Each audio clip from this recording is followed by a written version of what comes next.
السلام علیکم۔ آج میں آپ کی خدمت میں مرزا امجد بیگ صاحب کی ایک دلچسپ کہانی لے کر حاضر ہوئی ہوں۔ آپ سنیں گے کہ کس طرح مرزا صاحب نے اس پیچیدہ کیس کو حل کیا۔ کہانی پسند آئے تو لائک ضرور کیجیے گا اور اپنی قیمتی رائے سے ہمیں آگاہ کیجیے گا۔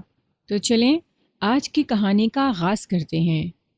وہ ایک بھیگی ہوئی صبح تھی۔ ماہ جولائی اختتام پذیر ہو رہا تھا اور موسم برسات پچھلے چند روز سے خود کو منوانے کی کوشش میں لگا ہوا تھا۔ کراچی میں جیسا کہ آپ کو معلوم ہے مذکورہ بالا موسم صرف جھلک دکھلانے ہی آیا کرتا ہے، تاہم اس کی یہ جھلک بھی خاصا دھواں دھار ہوا کرتی ہے اور شہر کے نشیب و فراز کو خوب مزہ چکھا جاتی ہے۔ اس برساتی تمہید کے بعد میں اصل واقعے کی طرف آتا ہوں۔ اس بھیگی ہوئی بوندا باندی بردار صبح میں سو کر اٹھا تو میرے فون کی گھنٹی بج اٹھی۔ یوں محسوس ہوا جیسے وہ میرے بیدار ہونے کا ہی انتظار کر رہی تھی۔ تیسری بیل پر میں نے ریسیور اٹھا کر کان سے لگایا اور ماؤتھ پیس میں کہا، ہیلو، السلام علیکم بیگ صاحب۔ دوسری جانب سے ایک شناسا آواز ابھری۔ وعلیکم السلام صدیقی صاحب، میں نے سلام کے جواب میں کہا۔ آپ اتنی صبح کیسے بیدار ہو گئے؟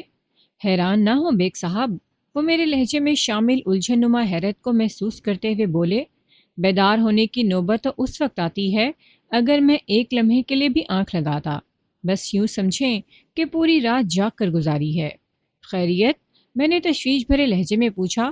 گھر میں تو سب امن و امان ہے نا؟ میرے گھر میں تو امن و امان ہی ہے بیگ صاحب، معظم صدیقی نے بتایا۔ سسرال میں رات چھوٹی سالی کی اچانک طبیعت خراب ہو گئی تھی، ایمرجنسی میں اسپتال لے جانا پڑا۔ میری بیوی رات بھر اسپتال میں رکی اور ظاہر ہے مجھے بھی بیوی کے ساتھ ڈیوٹی دینا پڑی۔ میں ابھی کوئی آدھا گھنٹہ پہلے ہی گھر پہنچا ہوں۔ معظم صدیقی ایک فلاحی تنظیم کے روح رواں تھے۔ سماجی کاموں میں ان کا بڑا دل لگتا تھا اور وہ رات گئے تک ایسے ہی سرگرمیوں میں مصروف رہا کرتے تھے، اس لیے وہ صبح دیر تک سونے کے عادی تھے۔ اتنی صبح ان کے فون کرنے پر میں اسی لیے حیران ہوا تھا۔ بہرحال میری ان سے دیرینہ دوستی تھی، لہٰذا میں نے ہمدردی بھرے لہجے میں کہا، صدیقی صاحب، آپ کی سالی کی طبیعت کا سن کر بہت افسوس ہوا۔ میں اس سلسلے میں جو بھی کر سکتا ہوں حکم کریں۔ نہیں بیگ صاحب، ہسپتال میں تمام معاملات سیٹل ہو گئے ہیں اور کرن کی طبیعت بھی اب بہتر ہے، صدیقی نے بتایا۔ کرن کی بیماری کا ذکر تو ضمناً نکل آیا ہے، ورنہ میں نے اس وقت کسی اور مقصد سے آپ کو فون کیا ہے۔ پہیلیاں نہیں بھجوائیں صدیقی صاحب، میں نے بے تکلفی سے کہا۔ آپ نے جس مقصد سے فون کیا ہے وہ بیان کریں اور بتائیں میں آپ کی کیا خدمت کر سکتا ہوں۔ بیگ صاحب، گزشتہ رات پولیس نے ایک جوڑے کو گرفتار کیا ہے، صدیقی صاحب وضاحت کرتے ہوئے بولے۔ دونوں کا تعلق کراچی سے نہیں ہے۔ میں رات ہی میں آپ کو ان کے بارے میں بتانا چاہتا تھا، مگر کرن کی طبیعت خراب ہو جانے کی وجہ سے میں مصروف ہو گیا اور اس جوڑے کا معاملہ ذہن سے نکل گیا۔ بہرحال لمحاتی توقف کر کے انہوں نے ایک گہری سانس لی، پھر متعلقہ تھانے کا نام بتانے کے بعد کہا، آپ عدالت جاتے ہوئے تھانے جا کر اس جوڑے سے ایک ملاقات کر لیجیے گا تاکہ پتہ چلے ان کی کیا مدد کی جا سکتی ہے۔ آپ نے بتایا ہے کہ اس جوڑے کا تعلق کراچی سے نہیں۔ میں نے کہا، اب یہ بھی فرما دیں کہ وہ کہاں کے رہنے والے ہیں اور یہاں کراچی میں کیا کرتے پھر رہے تھے۔ اس سے بھی پہلے مجھے یہ پتہ چلنا چاہیے کہ پولیس نے انہیں کس جرم میں گرفتار کیا ہے۔ وہ دونوں اندرون سندھ کے کسی علاقے کے رہنے والے ہیں اور پولیس نے انہیں حدود آرڈیننس کے تحت گرفتار کر کے لاک اپ میں بند کیا ہے، صدیقی صاحب نے ٹھہرے ہوئے لہجے میں بتایا۔ اس سے زیادہ ان کے بارے میں مجھے کچھ بھی نہیں پتا۔ مجھے ان کی گرفتاری کی اطلاع ملی تھی، لیکن میں ان سے مل کر تفصیل نہیں جان سکا۔ میرے محتاط اندازے کے مطابق وہ بے قصور ہیں، لہٰذا انہیں قانونی مدد پہنچانا میرے ادارے کا فرض ہے۔ آپ ان سے ملاقات کر کے مجھے بتائیں کہ اس سلسلے میں کیا قانونی چارہ جوئی ممکن ہے۔ ٹھیک ہے صدیقی صاحب، میں نے سرسری انداز میں کہا، میں پہلے ان کا انٹرویو کر لوں، اس کے بعد آپ سے بات کروں گا۔ اوکے، صدیقی صاحب نے ممنونیت بھرے انداز میں کہا، میں آپ کے فون کا انتظار کروں گا۔ اختتامی کلمات کے بعد میں نے ریسیور رکھ دیا۔ تازہ دم ہونے کے بعد میں نے ناشتہ کیا اور تیار ہو کر گھر سے نکل آیا۔ اس وقت بھی بوندا باندی کا سلسلہ جاری تھا۔ آج عدالت میں میرا کوئی کیس نہیں تھا، مطلب یہ کہ آج کسی کیس کی پیشی نہیں تھی۔ مجھے گھر سے سیدھا اپنے آفس جانا تھا۔ جو سٹی کورٹ کے نزدیک ہی ایک کثیر المنزلہ عمارت میں واقع تھا۔ صدیقی صاحب نے جس تھانے کا ذکر کیا تھا وہ میرے راستے ہی میں پڑتا تھا، لہٰذا میں نے یہی فیصلہ کیا کہ پہلے اس گرفتار شدہ جوڑے سے ملاقات کروں گا، اس کے بعد ہی آفس کا رخ کروں گا۔ جب پولیس کسی شخص کو ملزم و نامزد کر کے حوالات میں ڈالتی ہے تو اس سے ملاقات کوئی آسان کام نہیں ہوتا، تاہم اس سلسلے میں کچھ ہتھ کنڈے آزمانا پڑتے ہیں، کبھی اصول کی بات کر کے اور کبھی دھونس دھاندلی کی مدد سے انگلی ٹیڑھی کر کے گھی نکالنا پڑتا ہے۔ اس نوعیت کے طریقہ کار کی میں پہلے بھی کئی بار وضاحت کر چکا ہوں۔ گاڑی کو میں نے تھانے کی دیوار کے ساتھ پارک کیا اور آرام سے ٹہلتے ہوئے ہیڈ کلر کے کمرے میں پہنچ گیا۔ جب میں نے اپنے مطلوبہ جوڑے سے ملنے کی خواہش کا اظہار کیا تو ہیڈ کلرک نے آنکھیں پھیلاتے ہوئے پوچھا، اچھا تو آپ ان دونوں کی بات کر رہے ہیں جنہیں ہم نے پچھلی رات ایک فیملی پارک سے گرفتار کیا ہے؟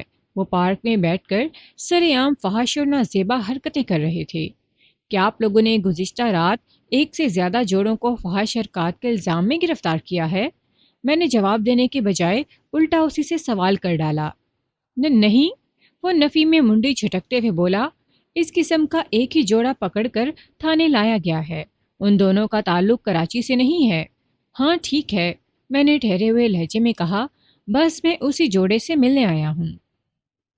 آپ کون ہیں؟ ہیڈ کلرک نے چونک کر محتاط انداز میں میری طرف دیکھا اور پوچھا، ان سے کس سلسلے میں ملاقات کرنا چاہتے ہیں؟ میں لڑکی کا رشتہ دار ہوں، میں نے فوری خیال کے تحت کہہ دیا۔ اوہ، وہ آنکھیں پھیلاتے ہوئے بولا، لیکن جناب آپ نے بہت دیر کر دی۔ کیا مطلب؟ مطلب یہ کہ وہ وضاحت کرتے ہوئے بولا، آپ کے آنے سے کوئی 15 منٹ پہلے ان دونوں کو عدالت میں پیش کرنے کے لیے تھانے سے لے جایا گیا ہے۔ آپ ان سے ملنے کے لیے یا تو عدالت چلے جائیں یا پھر شام تک ادھر ہی آ جائیں۔ عدالت سے ریمانڈ حاصل کرنے کے بعد انہیں اسی تھانے میں لایا جائے گا۔ ٹھیک ہے، میں نے ہیڈ کلرک سے بحث کی بغیر تعاون امیز لہجے میں کہا، میں دوبارہ ادھر ہی آ جاؤں گا۔ آپ خاصے عقل مند انسان ہیں، وہ تعریفی نظر سے مجھے دیکھتے ہوئے بولا، آج رات 10 بجے تک میں ادھر ہی ڈیوٹی پر ہوں۔ میرا نام احسان اللہ ہے۔ ایک لمحے کو رک کر اس نے معنی خیز انداز میں مجھے دیکھا، پھر پیشکش کے رنگ میں اضافہ کرتے ہوئے بولا، آپ بالکل پریشان نہ ہوں، آپ شام میں سیدھے میرے پاس آ جائیں، میں خود حوالات میں لے جا کر آپ کو ان دونوں سے ملوا دوں گا۔ شکریہ احسان اللہ۔ میں نے اسے ایسی نظر سے دیکھا جیسے اس نے میرا کوئی بہت گمبھیر مسئلہ حل کر دیا ہو۔ اس دنیا میں انسان ہی دوسرے انسان کے کام آتا ہے، میں آپ کا خیال کروں گا تو آپ بھی۔ ہاں ہاں کیوں نہیں، اس کے ادھورے جملے کے جواب میں نے جلدی سے کہا، میں بھی آپ کا خیال رکھوں گا۔ اس نے مجھے سلام کیا اور میں تھانے سے نکل آیا۔ دوپہر کے بعد صدیقی صاحب کا فون آ گیا۔ رسمی الیک سلیک کے بعد انہوں نے استفسار کیا، جی بیگ صاحب، اس جوڑے کی کیا رپورٹ ہے؟ میں نے صدیقی صاحب کو صورتحال سے آگاہ کرنے کے بعد کہا، آپ کو رات تک انتظار کرنا ہوگا۔ میں دفتر سے اٹھنے کے بعد تھانے جا کر ان سے ایک بھرپور ملاقات کروں گا، پھر تبھی آپ کو کوئی رپورٹ پیش کر سکوں گا۔ میں چاہتا تھا پولیس کی عدالت سے ریمانڈ لینے سے پہلے ہی آپ کی ان سے ملاقات ہو جاتی۔ بہرحال لمحاتی توقف کر کے صدیقی صاحب نے ایک گہری سانس لی، پھر اضافہ کرتے ہوئے کہا، ٹھیک ہے بیگ صاحب، آپ ان سے مل کر حقیقت حال معلوم کرنے کی کوشش کریں۔ اگر میرے اندازے کے مطابق وہ بے قصور ہیں تو انہیں بھرپور قانونی مدد ملنا چاہیے، اور ہاں، آپ کی فیس اور دیگر عدالتی اخراجات میرا ادارہ ادا کرے گا۔ آپ کو اس سلسلے میں پریشان ہونے کی ضرورت نہیں، البتہ آپ کو اپنی فیس میں مناسب رعایت کرنا ہوگی۔ پہلے کبھی آپ کو رعایت کے معاملے میں شکایت کا موقع دیا ہے؟ میں نے کہا، ہمارے درمیان کاروباری تعلقات کے علاوہ دوستانہ مراسم بھی ہیں صدیقی صاحب۔ آپ رات میں کسی وقت فون کر کے ان کے بارے میں معلوم کر لیجیے گا، جب تک میں ان کی حقیقت اور ان پر عائد کردہ الزامات کی صحت کے حوالے سے ریسرچ کر لوں گا۔ Okay, wish you good luck, وہ فراغ دلی سے بولے۔ میں نے ان کا شکریہ ادا کرنے کے بعد ریسیور رکھ دیا۔ جب عدالت میں میرے کسی کیس یا مختلف کیسز کی پیشیاں ہوتی ہیں تو میں عدالتی بکھیڑوں سے نمٹنے کے بعد ہی اپنے دفتر کا رخ کیا کرتا ہوں، اور جب عدالتی مصروفیات نہیں ہوتیں تو میں صبح ہی صبح آفس میں ڈیرا لگا کر بیٹھ جاتا ہوں۔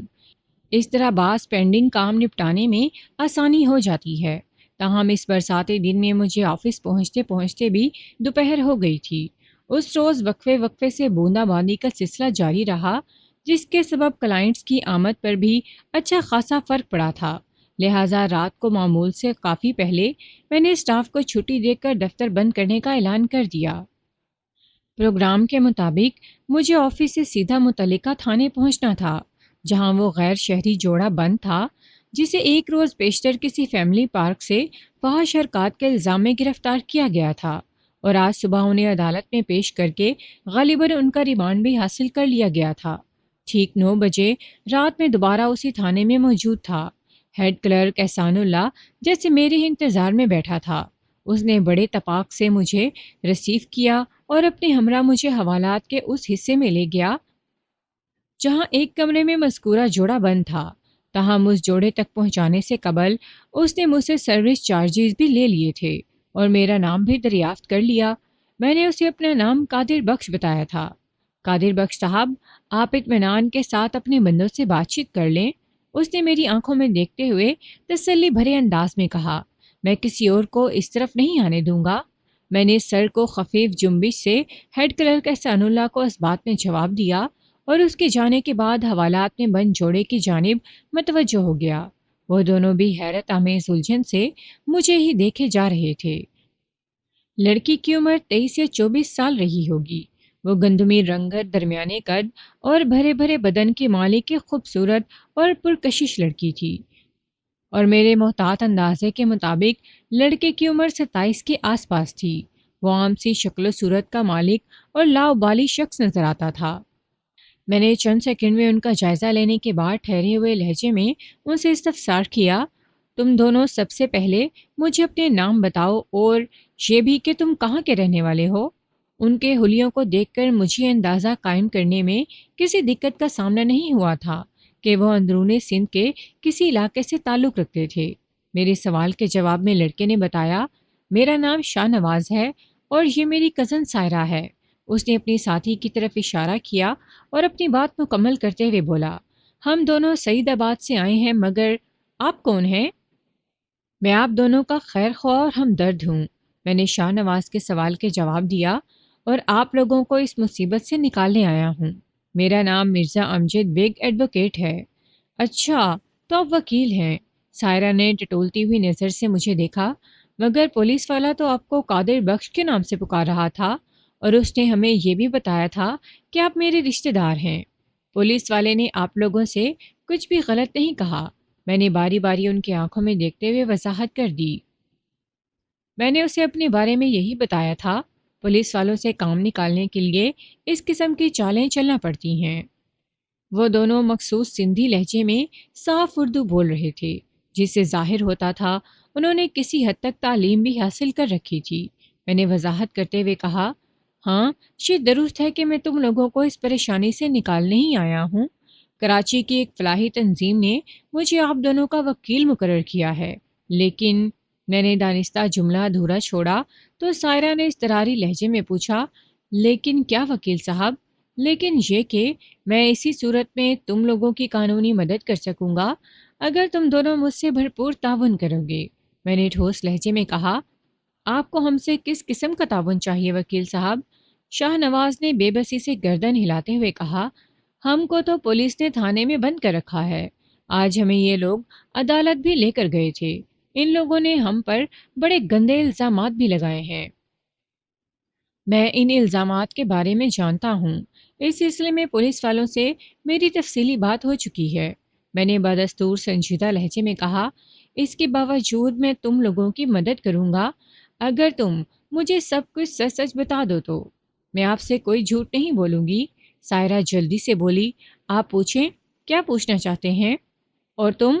میں نے شاہ نواز کی آنکھوں میں جھانکا، کیا تم بھی سچ بولنے کے لیے تیار ہو؟ جی، وہ تھوک نکلتے ہوئے بولا، جی ہاں، سچ بولنے میں تم دونوں ہی کا فائدہ ہے۔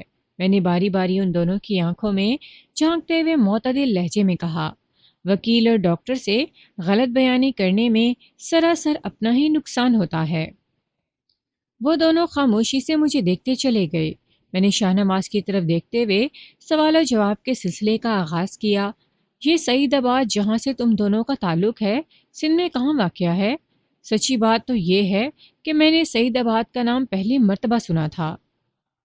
شاہ نواز نے جواب دیا، جناب، حیدرآباد سے نواب شاہ کی طرف جائیں تو سعید آباد راستے میں پڑتا ہے۔ اوہ، میں نے ایک گہری سانس خارج کی اور کہا، اس کا مطلب ہے تمہارا گاؤں کراچی سے زیادہ دور نہیں؟ جی جی ہاں، اس نے میکان کی انداز میں گردن ہلائی۔ شاہ نواز، تم نے سائرہ کو اپنی کزن بتایا ہے؟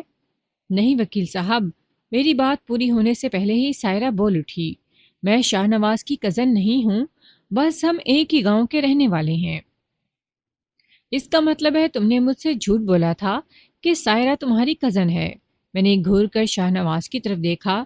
جی وہ آپ کی وارننگ سے پہلے کا جھوٹ ہے، وہ ندامت آمیز انداز میں بولا۔ میں نے وہ جھوٹ مجبوری میں بولا تھا، لیکن اب آپ سے کوئی غلط بیانی نہیں کروں گا۔ سائرہ تمہاری کزن نہیں، اور میرا خیال ہے یہ تمہاری رشتہ دار بھی نہیں، میں نے بدستور سے گھورتے ہوئے کہا۔ پھر تم کس تعلق اور ناطے سے اسے سعید آباد سے کراچی لے کر آئے ہو؟ تمہارا یہاں آنے کا مقصد کیا ہے؟ جناب، ہم سیر و تفریح کے لیے کراچی آئے تھے، شاہ نواز نے بتایا۔ ادھر کینٹ اسٹیشن کے قریب ہم ایک ہوٹل میں ٹھہرے ہوئے ہیں، شام کو ایک فیملی پارک میں بیٹھے ہوئے تھے کہ پولیس نے ہمیں گرفتار کر کے تھانے میں بند کر دیا۔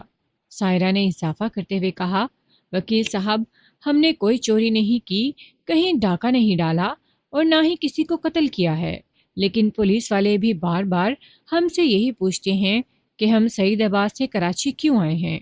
کیا کراچی سندھ کا حصہ نہیں؟ کیا ہم اپنے صوبے میں آزادی سے گھوم پھر بھی نہیں سکتے؟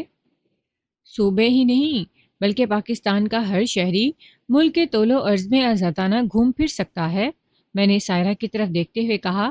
مگر یہاں معاملہ دوسرا ہے، مجھے یقین ہے جس فیملی پارک سے تم دونوں کو گرفتار کیا گیا ہے وہاں تم لوگوں نے کوئی بھی نازیبا اور فحش حرکت نہیں کی ہوگی، لیکن تم دونوں ایک دوسرے کے لیے نامحرم ہو، اس لیے پولیس والوں کو تم پر ہاتھ ڈالنے میں آسانی رہی۔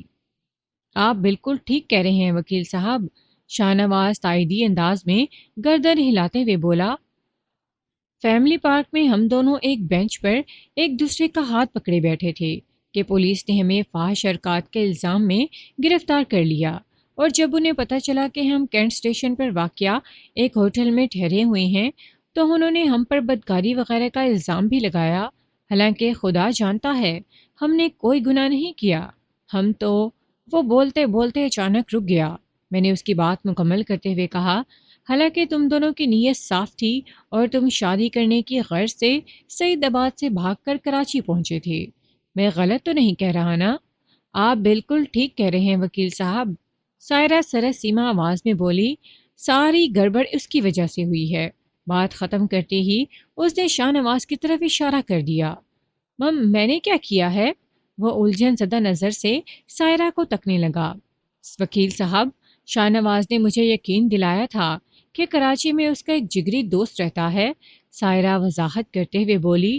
میں اپنے گھریلو حالات سے تنگ تھی، میرے باپ نے میری ماں کے انتقال کے بعد دوسری شادی کی ہے، سوتیلی ماں ہر وقت مجھے اذیت دیتی رہتی تھی، وہ گویا میری جان کی دشمن ہے۔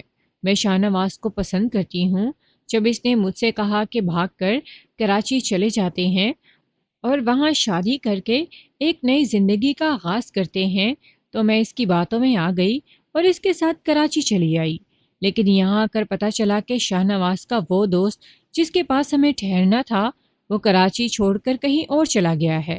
اسے تلاش کرنے کے لیے ہمارے پاس کوئی راستہ یا اشارہ نہیں تھا، لہٰذا مجبوراً ہمیں ایک ہوٹل میں ٹھہرنا پڑا۔ اس نے سانس ہموار کرنے کی غرض سے توقف کیا، پھر اپنی بات مکمل کرتے ہوئے بولی۔ ابھی ہم اسی پریشانی میں گھرے ہوئے تھے کہ کیا کریں، کہاں جائیں۔ ظاہر ہے واپس سعید آباد جانے کا تو سوال ہی پیدا نہیں ہوتا تھا۔ پریشان ذہنوں کے ساتھ ہم ہوٹل سے نکل کر فیملی پارک میں آ بیٹھے، اور پھر تھوڑی ہی دیر کے بعد پولیس نے ہمیں گرفتار کر لیا۔ وکیل صاحب، شاہ نواز سہمی ہوئی نظر سے مجھے دیکھتے ہوئے بولا، آج عدالت میں جا کر پتہ چلا ہے کہ پولیس نے ہمارے خلاف بڑا خطرناک مقدمہ درج کیا ہے۔ یہ آرڈیننس وغیرہ کیا ہوتی ہے؟ آرڈیننس نہیں، حدود آرڈیننس، میں نے تصحیح کرتے ہوئے کہا۔ تم نے بالکل درست اندازہ لگایا ہے، یہ قانون کی ایک نہایت ہی خطرناک قسم ہے۔ اس کی دفعات کے تحت تم دونوں کو کم از کم 30 اور زیادہ سے زیادہ 100 کروڑ کی سزا دی جا سکتی ہے۔ تم دونوں بغیر نکاح کے میاں بیوی والی ازدواجی زندگی گزار رہے تھے۔ یہ بالکل جھوٹ ہے۔ آپ بھی پولیس والوں جیسی بات کر رہے ہیں وکیل صاحب، سائرہ نے احتجاجی لہجے میں کہا۔ ہوٹل میں ٹھہرنا ہماری مجبوری تھی، لیکن میں خدا کو حاضر و ناظر جان کر اور بڑی سے بڑی قسم کھا کر کہہ سکتی ہوں کہ ہوٹل کے کمرے میں شاہ نواز نے مجھے چھوا تک نہیں۔ جب تک ہماری شادی نہیں ہو جاتی میں میاں بیوی والے تعلقات کے بارے میں سوچ بھی نہیں سکتی وکیل صاحب۔ سچائی کی اپنی ایک ہی زبان ہوتی ہے۔ مجھے یہ اندازہ قائم کرنے میں کوئی دشواری محسوس نہیں ہوئی کہ سائرہ راست گوئی سے کام لے رہی تھی۔ میں نے اس کے اطمینان کی خاطر کہا، میں نے جو کچھ بیان کیا ہے وہ میرا نہیں بلکہ پولیس والوں کا موقف ہے۔ میں نے نہیں، پولیس نے حدود آرڈیننس کے تحت تم دونوں کے خلاف مقدمہ درج کیا ہے۔ اگر عدالت میں یہ ثابت ہو گیا کہ تم دونوں میاں بیوی کی حیثیت سے ہوٹل کے کمرے میں زندگی گزار رہے تھے تو تمہارے لیے بڑی مشکل ہو جائے گی۔ عدالت تمہیں سزا سنا دے گی۔ وکیل صاحب، سائرہ بالکل ٹھیک کہہ رہی ہے، شاہ نواز تشویش بھرے لہجے میں بولا۔ ہم دونوں گھر سے بھاگ کر کراچی ضرور آئے ہیں، مگر ہمارے درمیان ایسا کچھ نہیں ہے کہ ہم پر میاں بیوی کی طرح زندگی گزارنے کا الزام لگایا جا سکے۔ البتہ کیا؟ میں نے اس کے رکتے ہی پوچھ لیا۔ آپ نے کہا ہے نا کہ اگر عدالت میں یہ ثابت ہو گیا کہ ہم میاں بیوی کی حیثیت سے ہوٹل کے کمرے میں زندگی گزار رہے تھے تو عدالت ہمیں سزا سنا دے گی۔ وہ گھبرائی ہوئی آواز میں بولا، مشکل یہ ہے کہ ہم ہوٹل میں میاں بیوی کی حیثیت سے ہی رکے ہوئے ہیں، مطلب یہ کہ ہوٹل کے رجسٹر میں ہمارا اندراج میاں بیوی کے رشتے ہی سے ہوا ہے۔ شاہ نواز، میں نے اس کی پریشانی دور کرتے ہوئے کہا، ہوٹل میں میاں بیوی کی حیثیت سے ٹھہرنا اور میاں بیوی کی تنہائی میں وقت گزارنا دو مختلف صورتحال ہیں۔ میں نے تم دونوں کے میاں بیوی والی زندگی گزارنے کی بات کی تھی۔ ایسا تو بالکل نہیں ہوا وکیل صاحب، سائرہ جلدی سے بولی۔ بس تو پھر تم دونوں کو پریشان ہونے کی بالکل ضرورت نہیں۔ میں تم لوگوں سے چند سوالات کروں گا، ان کے ٹھیک ٹھیک جواب دے دینا، باقی میں سنبھال لوں گا۔ جی، آپ جو بھی پوچھیں گے ہم اس کا سیدھا اور سچا جواب دیں گے، شاہ نواز بڑی فرما برداری سے بولا۔ سائرہ نے اس کی تائید میں گردن ہلا دی۔ میں نے اپنا بریف کیس کھول لیا۔ میں نے دونوں کے وکالت نامے اور درخواست ضمانت والے کاغذات ان کی طرف بڑھاتے ہوئے کہا، سوالات تو بعد میں بھی کیے جا سکتے ہیں، پہلے تم ان پر دستخط کرو تاکہ وکیل اور موکل کا رشتہ پکا ہو جائے۔ اگر وہ پولیس والا واپس آ گیا اور اسے پتہ چل گیا کہ میں تم دونوں کا وکیل ہوں تو وہ کام بگاڑنے کے لیے کوئی بھی گند کر سکتا ہے۔ میں قادر بخش کے نام اور سائرہ کے رشتہ دار کی حیثیت سے اسے متعارف ہوں۔ میرے تعارف کا یہ بھرم قائم رہنا چاہیے۔ میری سنجیدہ باتیں ان کی سمجھ میں آ گئیں اور انہوں نے ان تمام مقامات پر خاموشی سے دستخط کر دیے جن کی میں نے نشاندہی کی تھی۔ جب یہ اہم کام مکمل ہو چکا تو میں نے ضروری کاغذات کو واپس بریف کیس میں رکھا اور شاہ نواز کی طرف دیکھتے ہوئے پوچھا، تم لوگ سعید آباد سے کب نکلے تھے؟ 23 تاریخ کو، اس نے جواب دیا۔ آج 26 جولائی ہے، میں نے پرسوچ انداز میں کہا۔ گزشتہ رات یعنی 25 جولائی کو پولیس نے تمہیں گرفتار کیا تھا۔ اس کا مطلب ہے تم 2 دن سے کینٹ اسٹیشن والے ہوٹل میں ٹھہرے ہوئے تھے۔ جی ہاں، آپ کا اندازہ بالکل درست ہے، شاہ نواز اس بات میں گردن ہلاتے ہوئے بولا۔ ہم 23 جولائی کی دوپہر کو کراچی پہنچ گئے تھے۔ میں پہلے اپنے دوست کے پاس گیا مگر وہ نہیں ملا۔ ہم کافی دیر تک پریشانی میں ادھر ادھر بھٹکتے رہے، پھر یہی سمجھ میں آیا کہ جب تک دوست نہیں مل جاتا ہم ہوٹل میں ٹھہر جاتے ہیں۔ اس فیصلے کے بعد ہم کینٹ اسٹیشن والے ہوٹل میں ٹھہر گئے۔ وہ سانس سنوار کرنے کے لیے متوقف ہوا، پھر اضافہ کرتے ہوئے بولا، 23 جولائی کی رات ہم ہوٹل میں ٹھہرے۔ 24 جولائی کو میں دوست کی تلاش میں کراچی کی سڑکیں ناپتا رہا مگر کامیابی نہیں ہوئی۔ 25 جولائی کا دن بھی اسی کوشش میں گزرا اور پھر رات کو جب ہم ایک فیملی پارک میں بیٹھے اس مسئلے کو حل کرنے کے بارے میں سوچ رہے تھے تو پولیس نے ہمیں گرفتار کر لیا۔ میں نے سوچ میں ڈوبے ہوئے لہجے میں کہا، پھر پوچھا، تم کراچی میں اپنے جس دوست سے ملنے آئے تھے اس کا نام کیا ہے؟ امتیاز، اس نے جواب دیا۔ امتیاز کراچی کے کس علاقے میں رہتا ہے؟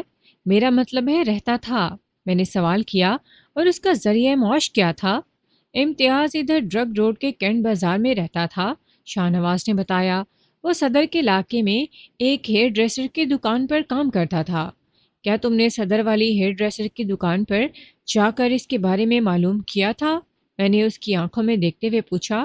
جی ہاں، وہ سر کو اثباتی جنبش دیتے ہوئے بولا۔ جب کینٹ بازار ڈرگ روڈ والے گھر پر امتیاز نہیں ملا تو میں سیدھا صدر پہنچ گیا تھا، لیکن وہاں جا کر پتہ چلا وہ 1 ماہ پہلے کام چھوڑ کر جا چکا ہے۔ کہاں جا چکا ہے؟ یہ کسی کو پتہ نہیں تھا کہ وہ کہاں گیا تھا۔ ہم امتیاز کے نہ ملنے سے پہلے ہی بہت پریشان تھے کہ یہ نئی مصیبت ٹوٹ پڑی۔ بات کے اختتام پر وہ روحانسا ہو گیا۔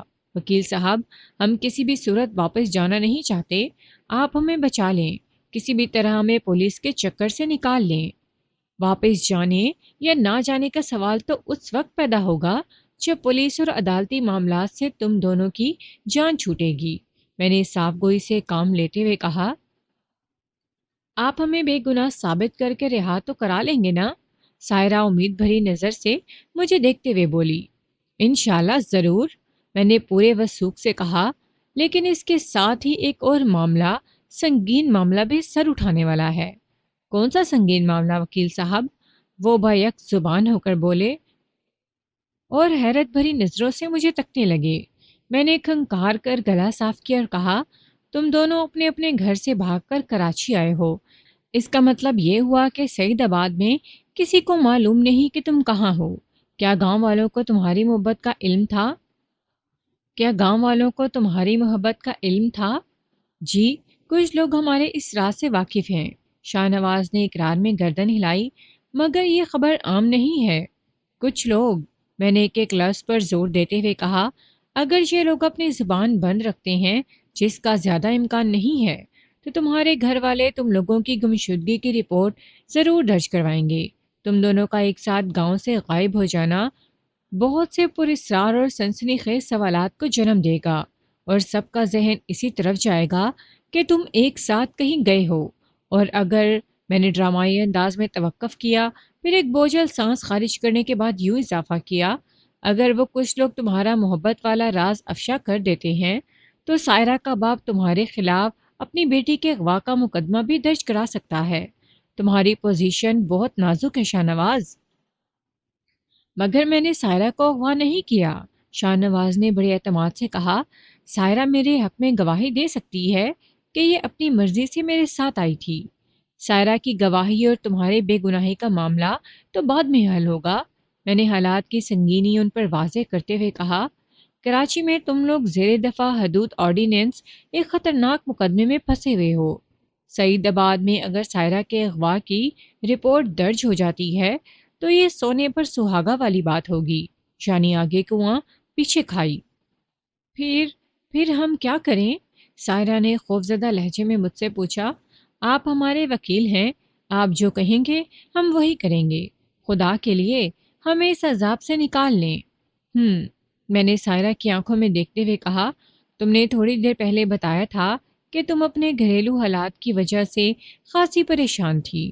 تمہاری ماں کے انتقال کے بعد تمہارے باپ نے دوسری شادی کر لی تھی اور سوتیلی ماں تمہاری دشمن ہے۔ میں یہ جاننا چاہتا ہوں کہ تمہارے نامساعد گھریلو حالات کی تفصیلات کیا ہیں؟ وکیل صاحب، سچی بات تو یہ ہے کہ مجھے اپنی ماں کی موت کا یقین ہی نہیں، سائرہ نے بھرائی ہوئی آواز میں بتایا۔ وہ اچانک کہیں غائب ہو گئی تھی، پھر چند روز کے بعد چھوٹی نہر سے کسی عورت کی مسخ شدہ لاش برآمد ہوئی۔ اس عورت کے بدن پر میری ماں کا لباس تھا، لہٰذا یہی سمجھا گیا کہ وہ میری ماں مختار بی بی ہے۔ مذکورہ لاش کا چہرہ اس قدر خراب ہو رہا تھا کہ پہچاننا ممکن ہی نہیں تھا۔ اس لاش کو میری ماں کی لاش کی حیثیت سے دفن کر دیا گیا۔ پورے گاؤں میں یہی مشہور ہے کہ میری ماں نے نہر میں کود کر خودکشی کی تھی اور نہر کے اندر موجود پتھروں سے ٹکرا کر اس کا چہرہ بری طرح زخمی ہو گیا تھا، اتنا خراب کہ اس کی پہچان ممکن نہیں رہی تھی۔ اور اس کے کچھ ہی عرصے کے بعد تمہارے باپ نے دوسری شادی کر لی تھی؟ سائرہ خاموش ہوئی تو میں نے سوال داغ دیا۔ جی ہاں، اس نے اس بات میں گردن ہلاتے ہوئے جواب دیا۔ ابھی میری ماں کی پہلی برسی بھی نہیں ہوئی تھی کہ بابا نے ممتاز نامی ایک عورت سے شادی کر لی۔ یہ کتنا عرصہ پہلے کی بات ہے؟ بابا نے 2 سال پہلے ممتاز سے شادی کی تھی، سائرہ نے بتایا، اور اسے لگ بھگ 1 سال پہلے میری ماں مختار بی بی کو سپرد خاک کیا گیا تھا۔ اور تمہیں شک ہے کہ جس مسخ شدہ چہرے والی عورت کو تمہاری ماں کی حیثیت سے دفن کیا گیا تھا وہ تمہاری ماں نہیں تھی؟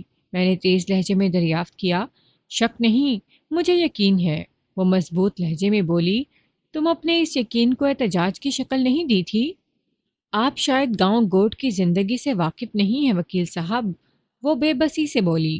وہاں طاقتور کے سامنے کمزور کو احتجاج کا کوئی حق نہیں ہے، حتیٰ کہ طاقت کے معاملے میں پولیس بھی ہاتھ نہیں ڈالتی، اور میرے بابا مراد شاہ سعید آباد کے ایک با اثر شخص ہیں، اس لیے نہ تو میں کوئی احتجاج کر سکی اور نہ ہی پولیس نے ماں کی خودکشی والے معاملے کو اٹھانے کی کوشش کی۔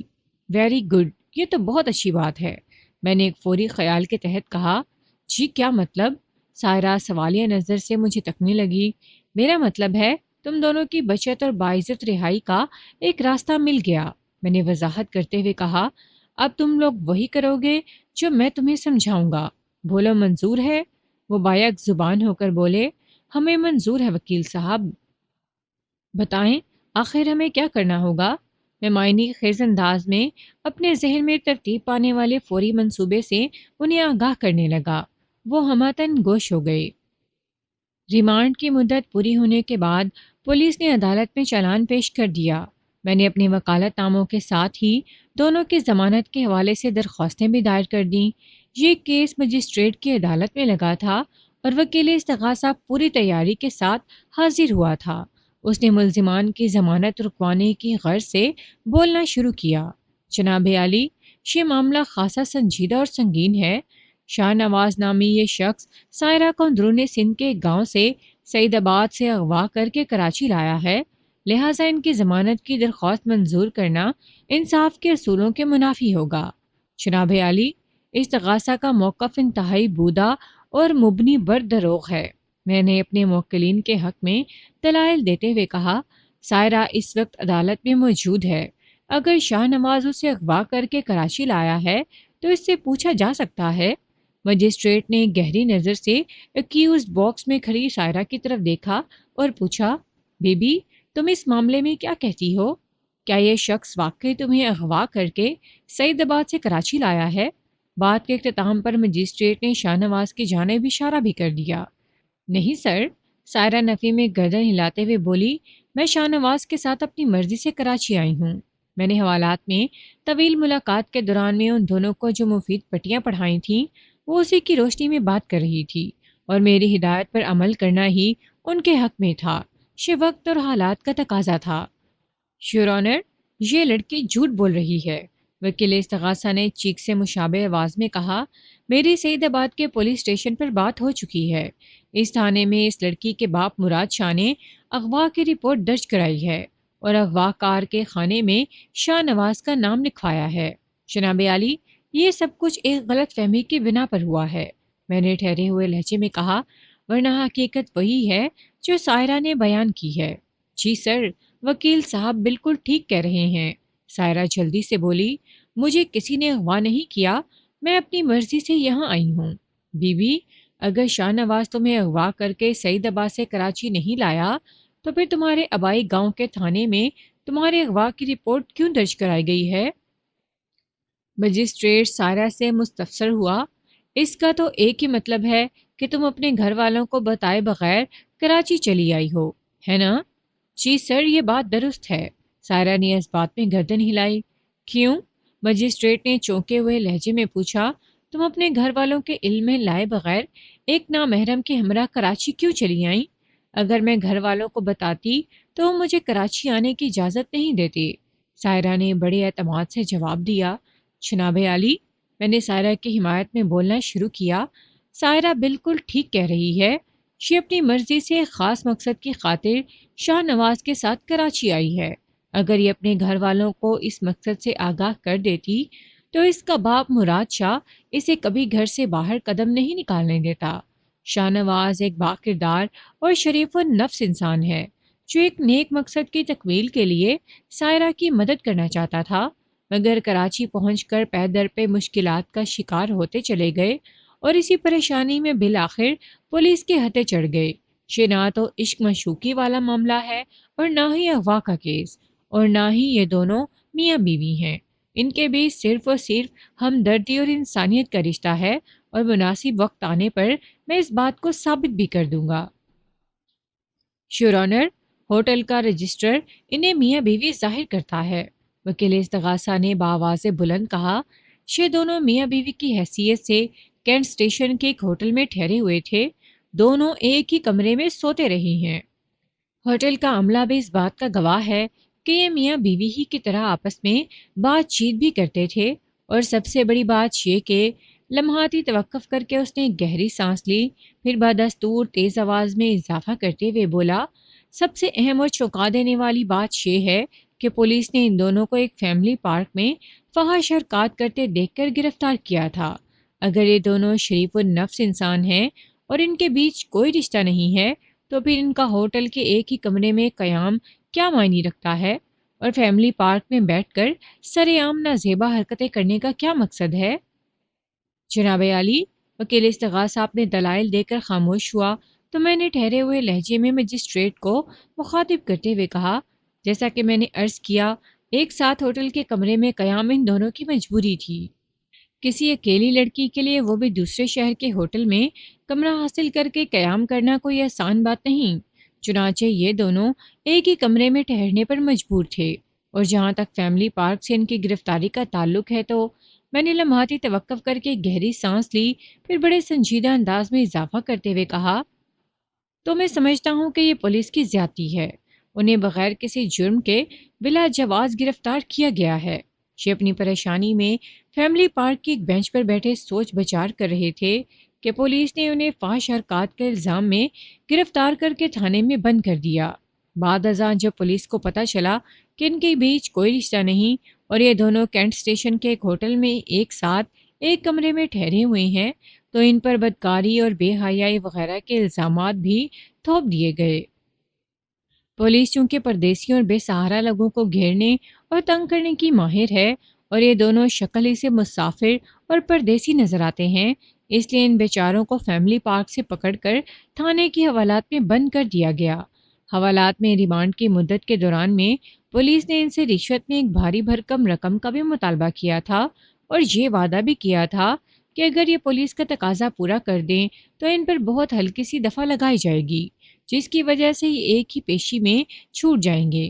ظاہر ہے یہ پولیس کا مطالبہ پورا کرنے کی پوزیشن میں نہیں تھے، اس لیے ان کے خلاف سنگین چالان تیار کر کے انہیں حوالہ عدالت کیا گیا ہے۔ میں معزز عدالت سے درخواست کروں گا کہ ان پردیسیوں کی ضمانتیں منظور کی جائیں۔ یہ دونوں پولیس کی تحویل میں پہلے ہی بہت زیادہ ذہنی اذیت سہ چکے ہیں۔ یور آنر، میرے فاضل دوست نے 2-3 بار ملزمان کی کسی مجبوری کا ذکر تو کیا ہے، لیکن اس مجبوری کی وضاحت نہیں کی جس کی بنا پر سائرہ اپنے گھر والوں کے علم میں لائے بغیر ایک نامحرم مرد کے ساتھ سعید آباد سے کراچی پہنچی تھی۔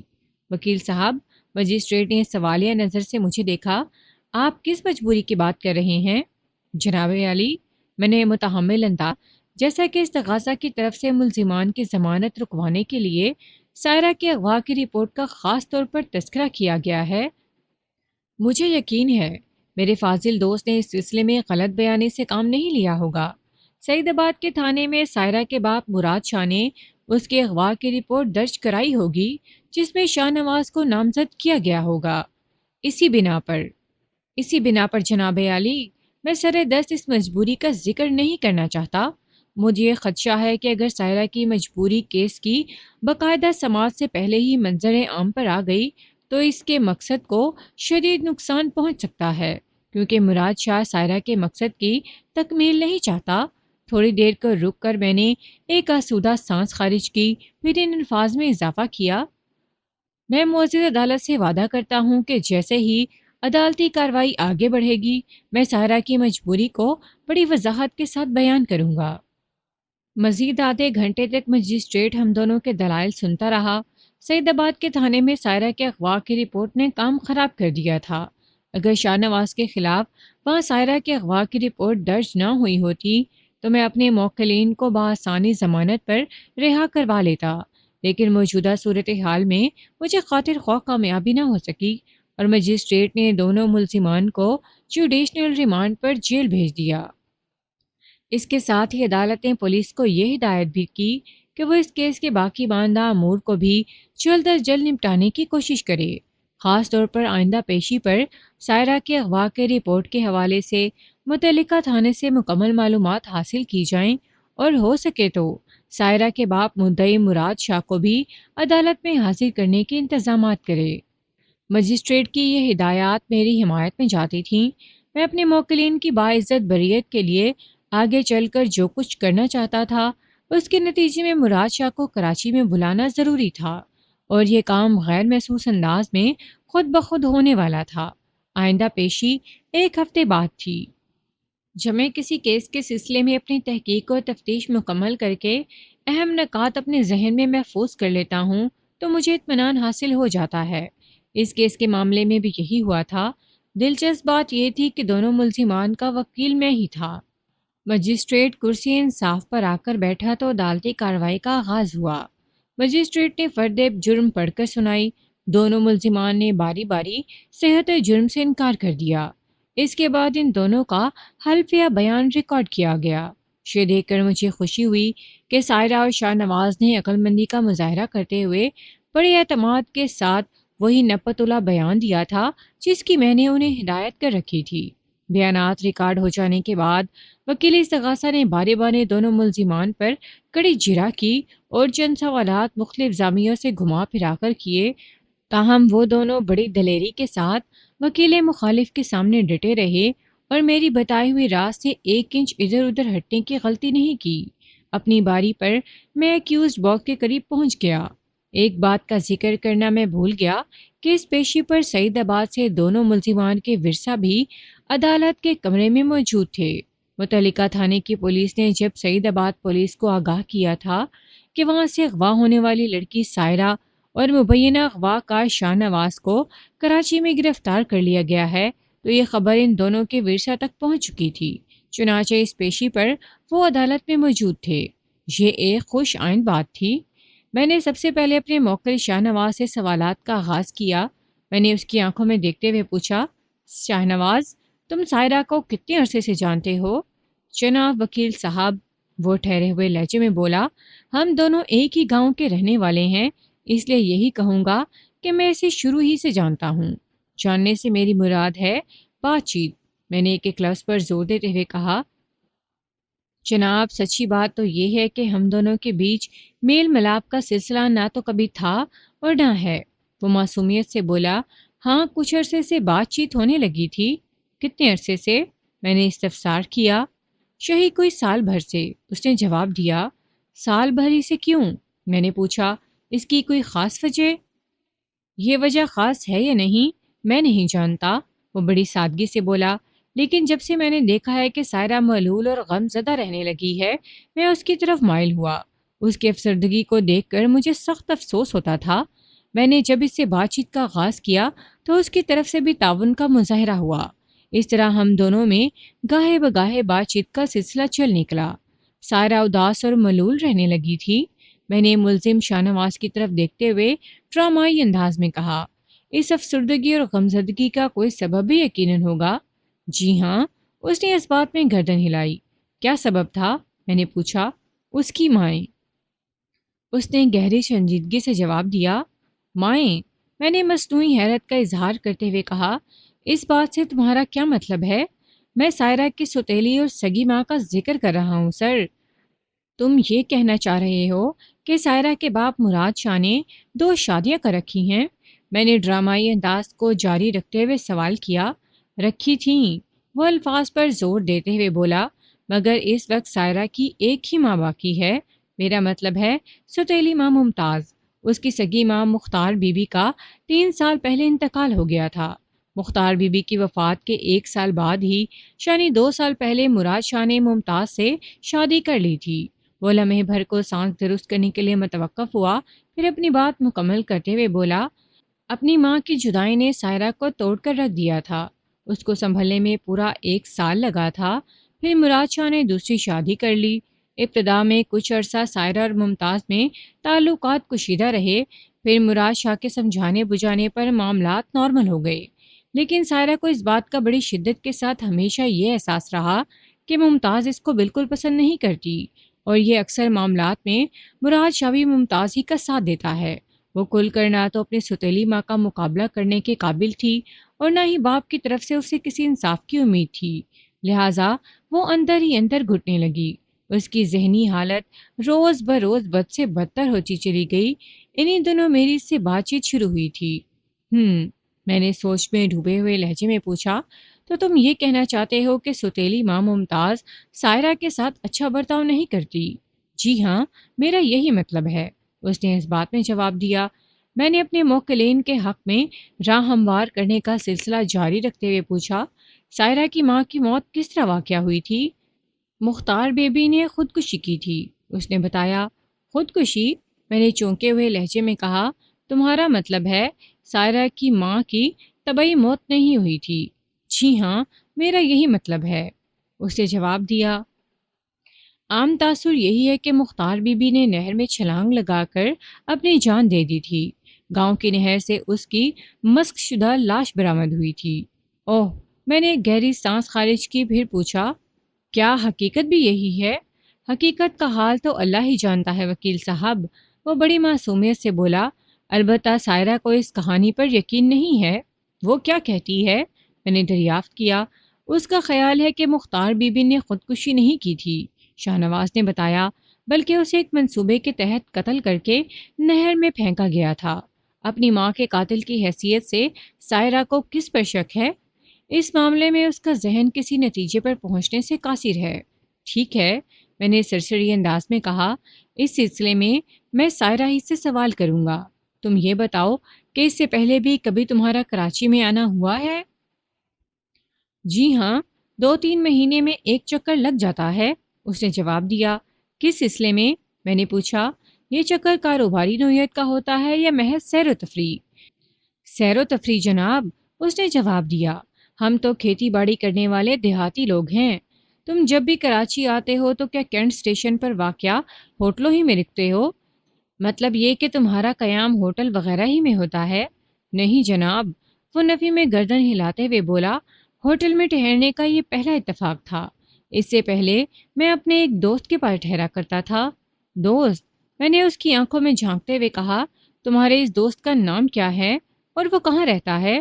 اس کا نام امتیاز ہے جناب، اس نے جواب دیا۔ وہ کینٹ بازار ڈرگ روڈ پر رہتا تھا۔ رہتا تھا کیا مطلب؟ میں نے چونک کر اس کی طرف دیکھا۔ جناب، اس بار جب میں کراچی آیا تو میں نے سائرہ کے ساتھ سیدھا ڈرگ روڈ کا ہی رخ کیا تھا، وہ وضاحت کرتے ہوئے بولا، لیکن وہاں پہنچ کر پتہ چلا کہ امتیاز نے وہ گھر چھوڑ دیا ہے۔ کیا تمہارا وہ دوست اکیلا ہی رہتا تھا یا اس کی فیملی بھی ساتھ تھی؟ نہیں جناب، اس کی فیملی تو اندرون سندھ میں ہے، وہ اپنی وضاحت کو آگے بڑھاتے ہوئے میرے سوال کے جواب میں بتانے لگا۔ کراچی میں وہ اکیلا ہی رہتا تھا۔ جب مجھے پتا چلا کہ اس نے وہ گھر چھوڑ دیا ہے اور اس کے آس پاس والوں کو نہیں پتا کہ وہ کہاں گیا ہے، تو میں سیدھا صدر میں اس دکان پر پہنچا جہاں وہ کام کرتا تھا۔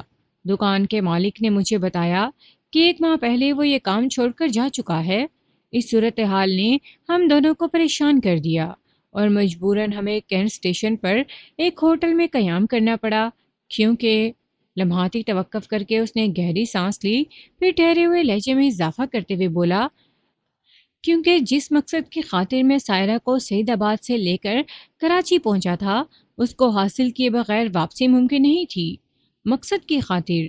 میں نے ایک لفظ پر زور دیتے ہوئے کہا۔ معزز عدالت یہ جاننا چاہتی ہے کہ تم دونوں کس مقصد کے حصول کے لیے سعید آباد سے کراچی پہنچے تھے؟ جناب، دراصل بات یہ ہے کہ، وہ وضاحت کرتے ہوئے بولا، پچھلی دفعہ جب میں کراچی آیا تھا تو میں نے صدر میں ایک عجیب و غریب منظر دیکھا تھا، اور وہ عجیب منظر تھا مختار بی بی کا۔ مختار بی بی؟ اس کی بات پوری ہونے سے پہلے ہی میں بول اٹھا، تمہارا مطلب ہے سائرہ کی سگی ماں؟ جی ہاں، وہ اس بات میں گردن ہلا کر رہ گیا۔ لیکن مختار بی بی نے تو 3 سال پہلے نہر میں کود کر خودکشی کر لی تھی۔ میں نے باواضح بلند استفسار کیا۔ میں بھی یہی سمجھتا تھا، وہ بڑی رسان سے بولا۔ اسی لیے جب میں نے اسے کراچی کے ایک مخبوط الحواس بھکارن کے روپ میں دیکھا تو دنگ رہ گیا۔ پہلے میں نے سمجھا کہ میری آنکھوں کو دھوکا ہوا ہے۔ میں نے کئی بار پلکیں جھمکائی لیکن آنکھوں کے سامنے کی حقیقت میں کوئی تبدیلی رونما نہ ہوئی۔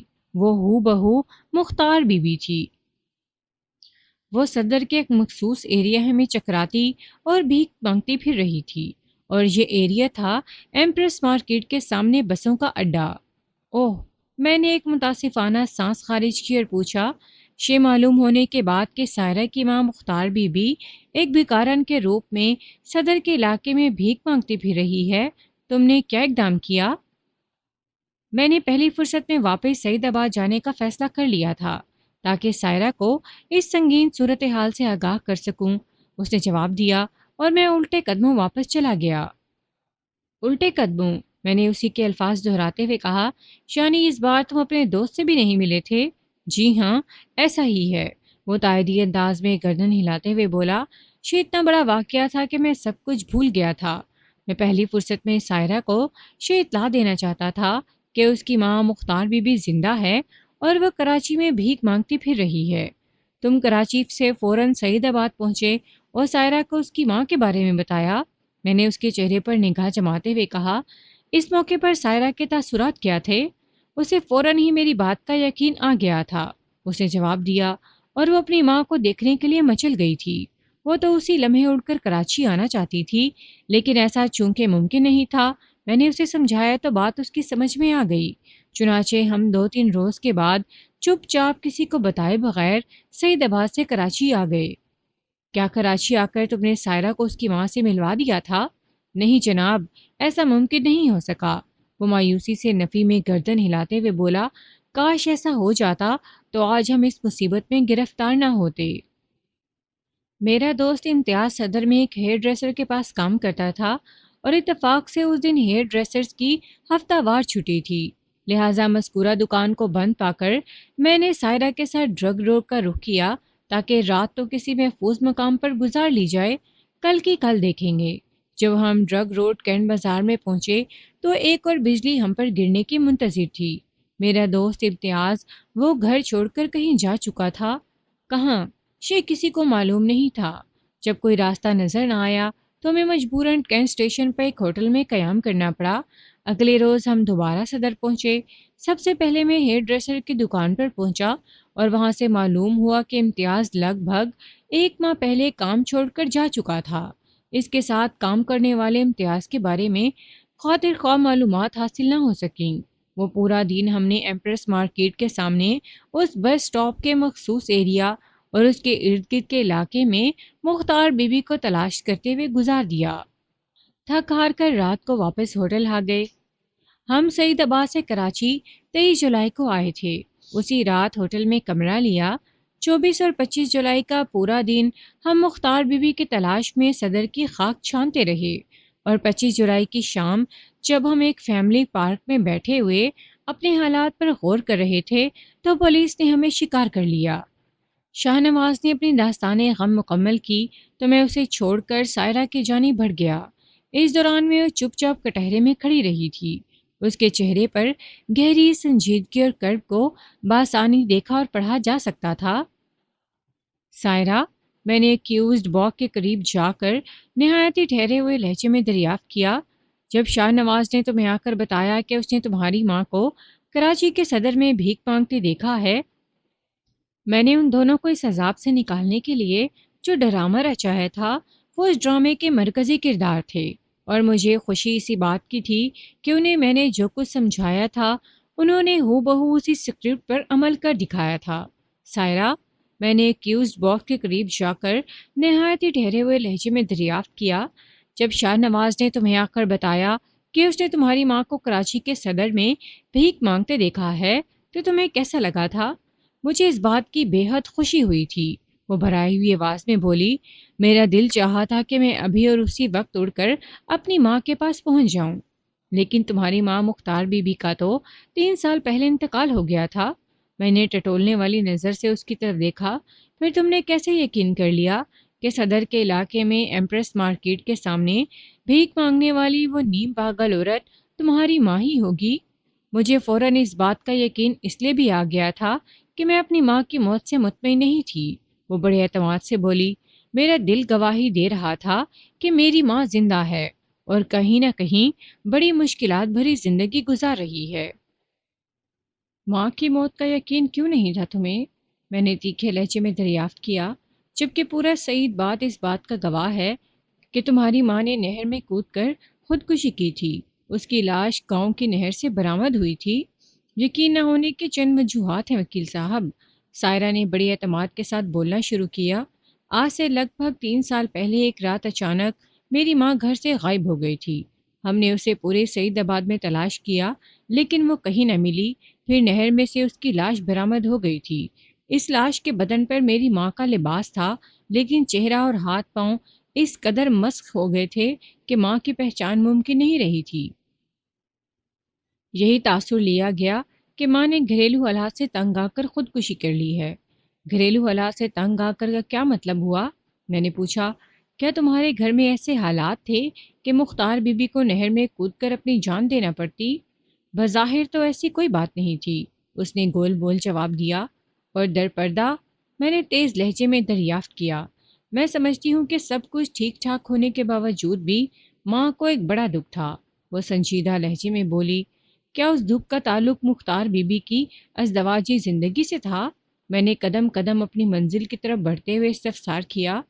جی، جی ہاں، اس نے اقرار میں گردن ہلائی۔ معزز عدالت تمہاری ماں کے اس دکھ کے بارے میں جاننا چاہتی ہے۔ میری ماں کو یقین کی حد تک شک تھا کہ بابا کسی اور عورت میں دلچسپی رکھتے ہیں۔ وہ کربناک انداز میں بتانے لگی، اور بابا اس عورت سے شادی کرنا چاہتے ہیں، لیکن ماں بابا کے راستے کی دیوار تھی۔ بابا اتنی آسانی سے اس دیوار کو گرا کر اپنی خواہش پوری نہیں کر سکتے تھے۔ کہیں اس عورت کا نام ممتاز تو نہیں؟ میں نے اس کی آنکھوں میں دیکھتے ہوئے سوال کیا۔ وکیل صاحب، آپ کا اندازہ بالکل درست ہے، وہ تائیدی انداز میں بولی۔ میں نے بدستور گہری سنجیدگی سے پوچھا، تو کیا اس کا یہ مطلب لیا جائے کہ تمہارے بابا مراد شاہ نے اپنے راستے کی دیوار گرانے کے بعد ممتاز سے شادی کی تھی؟ میں اس بارے میں کچھ نہیں جانتی، اس لیے کوئی تبصرہ نہیں کروں گی، وہ ٹھوس لہجے میں بولی۔ جو صورتحال تھی وہ میں نے آپ کو بتا دی۔ نمبر 1، مجھے بڑا مضبوط شک ہے کہ نہر میں سے جو لاش نکالی گئی تھی وہ میری ماں کی لاش نہیں تھی۔ لاش کے بدن پر میری ماں کا لباس البتہ ضرور تھا۔ اس کو میری ماں کی لاش کی حیثیت سے گاؤں کے قبرستان میں دفن کر دیا گیا، لیکن ہر وقت مجھے یہ احساس رہتا تھا کہ میری ماں زندہ ہے۔ اس لیے جب شاہ نواز نے میری ماں کے حوالے سے خوشخبری سنائی تو مجھے اس کی بات کا یقین آ گیا۔ نمبر 2، لمحاتی توقف کر کے اس نے ایک بوجھل سانس خارج کی، پھر اپنی بات کو آگے بڑھاتے ہوئے بولی، نمبر 2، ماں کے علاوہ مجھے اس بات کا شک تھا کہ بابا کسی عورت کو میری ماں پر سوکن لانا چاہتے ہیں۔ میں ماں کے دکھ کو اچھی طرح سمجھتی تھی، لیکن اس کے لیے کچھ نہیں کر سکتی تھی۔ پھر وہی ہوا جس کا خدشہ تھا، بابا نے ممتاز نامی عورت سے شادی کر لی۔ فطری بات ہے کہ میں ممتاز کو بالکل پسند نہیں کرتی تھی، وہ بھی مجھے گھر میں برداشت کرنے کو تیار نہیں تھی۔ 2 سال اسی کشمکش اور رساکشی میں گزر گئے۔ ہمارے درمیان آئے دن لڑائی جھگڑا ہوتا رہتا تھا۔ ابتدا میں بابا ہم دونوں کو سمجھا بجھا کر معاملہ رفع دفع کرا دیا کرتے تھے، لیکن پھر میں نے واضح طور پر محسوس کیا کہ بابا میری سوتیلی ماں ممتاز کی سائیڈ لینے لگے ہیں۔ بابا کے اس قسم کے رویے نے میرے اندر سرکشی اور بغاوت کے جذبات کو جنم دیا۔ چنانچہ جب شاہ نواز کی زبانی مجھے پتہ چلا کہ اس نے کراچی کے کسی علاقے میں میری ماں کو بڑی خستہ حال اور قابل رحم حالت میں دیکھا ہے تو میں بے چین ہو گئی، اور اپنی ماں سے ملنے کے لیے میں کسی کو بتائے بغیر شاہ نواز کے ساتھ سعید آباد سے کراچی آ گئی، مگر میری قسمت خراب کہ ماں سے پھر بھی ملاقات نہ ہو سکی۔ اس کی آواز میں نمی اتر آئی۔ چند لمحات کی خاموشی کے بعد وہ دوبارہ گویا ہوئی۔ نمبر 3، میں عدالت سے التجا کروں گی کہ اس کیس کے اختتام پر مجھے بابا کے حوالے نہ کیا جائے۔ میں عدالت میں جتنا کچھ بول لیا ہے، اس کے بعد وہ گھر میرے لیے کسی جہنم سے کم ثابت نہیں ہوگا۔ میں بھی اپنی ماں کی طرح کسی قبر میں دفن نہیں ہونا چاہتی۔ آخری جملے اس نے بڑے معنی خیز انداز میں ادا کیے تھے۔ حالات کے تناظر میں اس کا ایک ہی مطلب نکلتا تھا کہ پہلے تو اسے اپنی ماں کا موت کا یقین ہی نہیں تھا، اور اگر واقعی وہ گزر چکی تھی تو پھر سائرہ کے خیال میں مختار بی بی کو باقاعدہ قتل کیا گیا تھا، اور وہ اپنی ماں کی طرح قتل نہیں ہونا چاہتی تھی۔ اب اس عمر میں واقعی کسی شک و شبے کی گنجائش باقی نہیں رہی تھی کہ عدالت سے رہائی کے بعد اگر وہ واپس اپنے گھر جاتی تو اس کی سوتیلی ماں سائرہ کی زندگی عذاب کر کے رکھ دیتی، اور اس کا بابا مراد شاہ بھی اسے پھولوں کے بستر پر نہ بٹھاتا۔ اس نے آج عدالت میں جو بیان دیا تھا وہ سراسر مراد شاہ کے خلاف جاتا تھا۔ اس بیان کی روشنی میں مراد شاہ کا چہرہ ایک قاتل کی حیثیت سے ابھرتا تھا۔ عین ممکن تھا گھر پہنچتی وہ سائرہ کو زندہ گاڑ دیتا۔ میں بھی اسی بات کے حق میں تھا کہ اس صورتحال میں سائرہ کو اس گھر میں قدم نہیں رکھنا چاہیے۔ انہی حقائق کے تناظر میں نے اس سے پوچھ لیا، تو پھر تم ہی بتاؤ سائرہ، اس کیس سے بری ہونے کے بعد تم کہاں جانا چاہو گی؟ شاہدہ کے پاس، اس نے دو ٹوک انداز میں جواب دیا۔ شاہدہ؟ میں نے مصنوعی حیرت کا اظہار کرتے ہوئے کہا، یہ کون خاتون ہیں اور کہاں رہتی ہیں؟ شاہدہ بی بی میری چھوٹی خالہ ہیں جی، اس نے بڑے اعتماد کے ساتھ بتایا، وہ نواب شاہی میں رہتی ہیں۔ میرے خالو ایوب سولنگی ایک سرکاری محکمے میں ملازم ہیں۔ میں سمجھتی ہوں میں سب سے زیادہ انہی کے گھر میں محفوظ رہ سکتی ہوں۔ میں نے سائرہ کو فارغ کرتے ہوئے روئے سخن مجسٹریٹ کی جانب موڑا اور بآواز بلند کہا، جناب عالی، ملزمہ سائرہ نے اپنی حفاظت کے پیش نظر فیصلہ سنا دیا ہے۔ اس کے بیان کی روشنی میں نہ صرف یہ خود بلکہ اس کا ساتھی ملزم شاہ نواز بھی بے قصور اور بے گناہ نظر آتا ہے۔ شاہ نواز نے جو بھی قدم اٹھایا وہ انسانی ہمدردی کے زمرے میں آتا ہے۔ سائرہ کا اقدام بھی اس کے غیر یقینی گھریلو حالات کی ترجمانی کرتا ہے۔ اس عمر میں کسی شک کی گنجائش تلاش کرنا ممکن نہیں۔ اس گھر میں واقعتاً ملزمہ سائرہ کو کئی قسم کے خطرات لاحق ہیں۔ میں اس بحث میں نہیں پڑھوں گا کہ سائرہ کی ماں مختار بی بی کے ساتھ ادھر سعید آباد میں کیا واقعہ پیش آیا۔ اس کی موت طبعی ہے یا خودکشی کا کیس تھا، یا پھر واقعی اسے قتل کیا گیا تھا؟ یہ تمام تر معاملات سعید آباد پولیس کے کھاتے ہیں۔ اس عدالت میں میرے موکلین کے خلاف جو کیس زیر سماعت ہے اس کا خلاصہ سامنے آ چکا ہے۔ سائرہ اور شاہ نواز نے جس مقصد کی خاطر سعید آباد سے کراچی تک کا سفر کیا وہ پورا ہوا یا نہیں، میں اس مباحثے کو بھی نہیں کھولوں گا۔ بس میں نے ذرا دیر کو رک کر حاضرین عدالت پر ایک تائرانہ نگاہ ڈالی، پھر دوبارہ مجسٹریٹ کی جانب دیکھتے ہوئے گہری سنجیدگی سے کہا، بس معزز عدالت سے میری درخواست ہے کہ موجودہ حالات و واقعات کی روشنی میں میرے موکلین کو باعزت بری کرنے کے احکامات صادر کیے جائیں۔ That's all your owner. میرے خاموش ہونے کے بعد مجسٹریٹ کچھ دیر تک اپنے سامنے میز پر پھیلے ہوئے کاغذات کا جائزہ لیتا رہا، پھر 10 روز بعد کی تاریخ دیکھ کر عدالت برخاست کرنے کا اعلان کر دیا۔ گزشتہ پیشی پر دونوں ملزمات کے بیان اور پھر ان پر میری جرح کے نتیجے میں جو صورتحال سامنے آئی تھی اس کی روشنی میں مجھے اس بات کا یقین ہو چلا تھا کہ انشاءاللہ آئندہ پیشی فیصلہ کن ثابت ہوگی۔ مذکورہ پیشی پر میرے موکلین کو باعزت بری کر دیا جائے گا۔ میں نے آفس آ کر صدیقی صاحب کو فون کیا اور انہیں تازہ ترین صورتحال سے آگاہ کیا۔ انہوں نے جوش بھرے انداز میں کہا، مبارک ہو بیگ صاحب، میں محسوس کر رہا ہوں آئندہ پیشی پر ہمارے حق میں فیصلہ ہو جائے گا۔ مجھے بھی کچھ ایسا ہی لگ رہا ہے، میں نے تائیدی انداز میں کہا، لیکن اس سلسلے میں کچھ پیچیدگیاں بھی ہیں۔ کیسی پیچیدگیاں بیگ صاحب؟ ان کی حیرت سے لبریز آواز میری سماعت سے ٹکرائی۔ آپ سچویشن دیکھ رہے ہیں نا؟ میں نے گہری سنجیدگی سے کہا۔ سائرہ نے عدالت سے مطالبہ کیا ہے کہ اس کیس کے اختتام پر اسے اس کی خالہ خالو کے حوالے کیا جائے۔ وہ اپنے باپ اور سوتیلی ماں کے پاس ہرگز نہیں جانا چاہتی۔ اس کا خالو ادھر نواب شاہ میں کسی سرکاری محکمے میں ہے۔ سائرہ ان کے گھر میں محفوظ سمجھتی ہے خود کو۔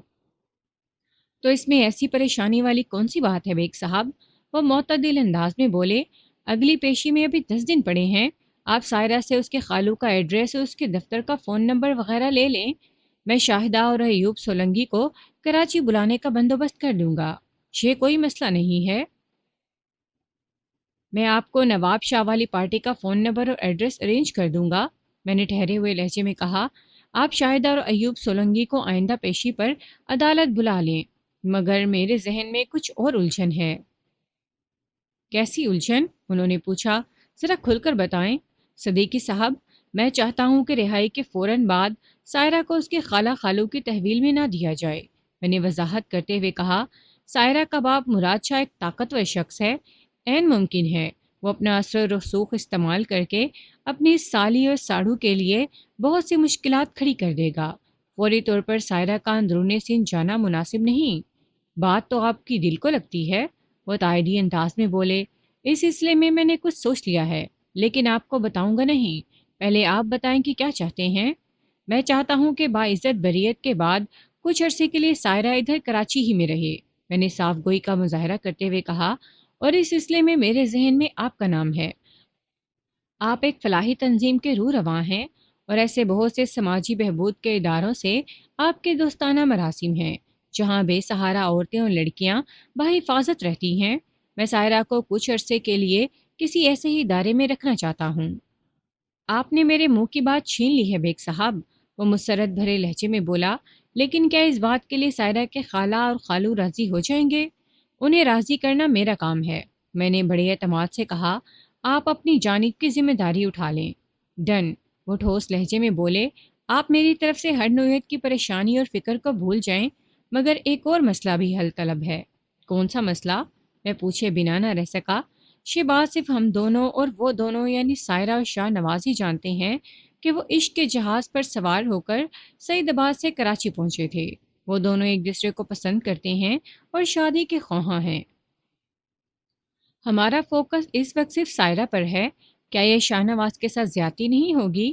اگر وہ رہا ہونے کے بعد سعید آباد جائے گا تو مراد شاہ اس کا جینا عذاب کر دے گا۔ وہاں کے تھانے میں ویسے بھی شاہ نواز کے خلاف سائرہ کے اغوا کی رپورٹ درج ہے۔ سائرہ کی بازیابی اور شاہ نواز کی باعزت بریت کے بعد اگرچہ اس رپورٹ کی کوئی قانونی حیثیت نہیں رہتی، مگر آپ کو اچھی طرح معلوم ہے کہ چھوٹے گاؤں دیہات اور گوٹھوں میں وارثوخ افراد کا تھانوں پر بڑا گہرا اثر ہوتا ہے۔ مراد شاہ شاہ نواز کے لیے کوئی بھی مصیبت کھڑی کر سکتا ہے۔ پہلی بات تو یہ کہ میرا فوکس صرف سائرہ پر نہیں ہے، میں نے گمبھیر انداز میں کہا۔ میں دونوں کو ایک جیسی سنجیدگی کے ساتھ لے رہا ہوں، لہٰذا ان دونوں میں سے کسی کے ساتھ ناانصافی یا زیادتی کا سوال ہی پیدا نہیں ہوتا۔ دوسری بات یہ کہ میں ان دونوں کے دلوں میں بھڑکنے والے محبت کے شعلوں کی آنچ کو بھی محسوس کر رہا ہوں، اور میری خواہش ہے کہ وہ بہت جلد شادی کے بندھن میں بن جائیں۔ وہ عاقل بالغ ہیں، عدالت اور پاکستانی قانون انہیں شادی کا حق دیتا ہے، اور ان دونوں کے حالات بھی اسی کے متقاضی ہیں۔ مگر میں سانس ہموار کرنے کے لیے تھما، پھر سلسلہ کلام کو جاری رکھتے ہوئے اضافہ کیا، اس وقت جو سچویشن ہے اس میں سائرہ کے لیے سب سے زیادہ پناہ گاہ شاہ نواز ہی ہو سکتا ہے۔ وہ اپنے باپ اور ستیلی ماں کے پاس جانے سے صاف انکار کر چکی ہے۔ اس نے خالہ اور خالو کے پاس جانے کا ارادہ ظاہر کیا ہے۔ ہم اسے نواب شاہ ضرور بھیجیں گے، مگر شاہ نواز کے ساتھ رشتہ ازدواج میں منسلک کرنے کے بعد جب وہ ایک مرد کی قانونی، اخلاقی اور شرعی پناہ گاہ میں چلی جائے گی تو پھر وہ کراچی میں رہے، سعید آباد یا نواب شاہ میں، اس کے لیے کوئی خطرے والی بات نہیں ہوگی۔ ایگریڈ، معظم صدیقی میرے منصوبے کی تائید میں بولے۔ مجھے پتہ چلا ہے کہ شاہ نواز کا بڑا بھائی اور باپ کراچی پہنچ چکے ہیں۔ میں سمجھتا ہوں ان سے مشورہ کرنا بھی ضروری ہے۔ آپ کو بالکل ٹھیک پتہ چلا ہے اور آپ بالکل درست سمجھ رہے ہیں۔ میں ایک آدھ دن میں ان دونوں سے ملاقات کرنے والا ہوں۔ میں حالات کی نزاکت انہیں سمجھانے کی کوشش کروں گا۔ اگر میری بات اور مشورہ ان کی کھوپڑی میں اتر گیا تو ٹھیک، ورنہ وہ جانے اور ان کا کام۔ دیکھیں صدیقی صاحب، میں انہیں صرف سمجھا ہی سکتا ہوں، اپنا فیصلہ ان پر تھوپ نہیں سکتا۔ میرا کام اس وقت ختم ہو جائے گا جب عدالت سائرہ اور شاہ نواز کو باعزت بری کر دے گی۔ اس کے بعد میں اور آپ ان دونوں کے مستقبل کو سامنے رکھتے ہوئے جو کچھ سوچ رہے ہیں وہ دونوں پارٹیوں پر مسلط کرنے کا ہمیں کوئی حق نہیں ہے۔ میں آپ کی بات سے 100% اتفاق کرتا ہوں بیگ صاحب، وہ بڑے مضبوط لہجے میں بولے۔ کسی کے نصیب کو بدلنا ہمارے اختیار میں نہیں ہے۔ اختتامی کلمات کے بعد ہمارے درمیان ٹیلی فون رابطہ موقوف ہو گیا۔ آئندہ روز 3 افراد مجھ سے ملنے کے لیے دفتر آئے۔ تینوں کی وضاحت اور حلیوں سے لگتا تھا کہ ان کا تعلق اندرون سندھ سے ہے۔ ان میں سے جو ایک باقی دونوں کا وڈیرا سائی نظر آتا تھا وہ مجھ سے مخاطب ہوا۔ وکیل صاحب، میرا نام مراد شاہ ہے، سائرہ کا باپ مراد شاہ۔ میں سیدھا ہو کر بیٹھ گیا اور چہرے پر پیشہ ورانہ مسکراہٹ سجاتے ہوئے کہا، جی شاہ جی، میں آپ کی کیا خدمت کر سکتا ہوں؟ خدمت تو میں آپ کی کرنے آیا ہوں وکیل صاحب، وہ طنزیہ انداز میں بولا، آپ نے پیشہ ورانہ مہارت سے میری بیٹی کا کیس لڑا ہے اور اب وہ رہا ہونے ہی والی ہے۔ یہ الگ بات ہے کہ اس دوران میں آپ کی کوشش اور سائرہ کی حماقت نے میری راہ میں بہت سے کانٹے بچھا دیے ہیں۔ مراد شاہ پکے رنگ کا مالک اور قوی الحبشہ شخص تھا۔ عمر 50 سے متجاوز اور چہرے پر مناسب سی داڑھی۔ اس کی بول چال میں ایک خاص نوعیت کا تحکم پایا جاتا تھا۔ میں نے ان دونوں کی وکالت کے دوران میں جو کچھ کیا وہ میرے پیشے کا تقاضا تھا۔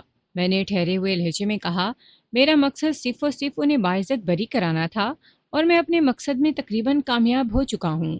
اس کیس کی سماعت میں اگرچہ تلخ حقائق نکل کر سامنے آ گئے ہیں تو اس میں میرا کوئی دوش نہیں۔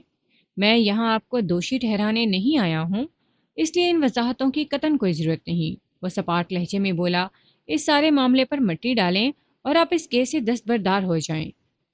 یہ آپ کیا کہہ رہے ہیں شاہ جی؟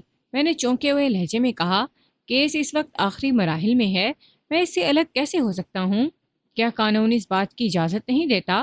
وہ تپتے ہوئے لہجے میں بولا، قانون نہیں، یہ بات میں اخلاقاً کہہ رہا ہوں۔ میں نے ٹھوس انداز میں کہا، آپ کو ایسی غلطی نہیں کرنا چاہیے۔ میں بہتر سمجھتا ہوں کہ کون غلطی پر ہے۔ وہ پھنکارا، دراصل میں نے اپنی بیٹی کے لیے دوسرا وکیل کر لیا ہے۔ آئندہ پیشی پر وہی وکیل حاضر ہوگا۔ آپ کو زحمت کرنے کی ضرورت نہیں۔ آپ کا جو حساب بنتا ہے مجھے بتائیں، میں ابھی ادا کر دوں گا۔ اس نے ذرا دیر کو رک کر برا سا منہ بنایا، پھر زہریلے لہجے میں بولا، میں ابھی زندہ ہوں۔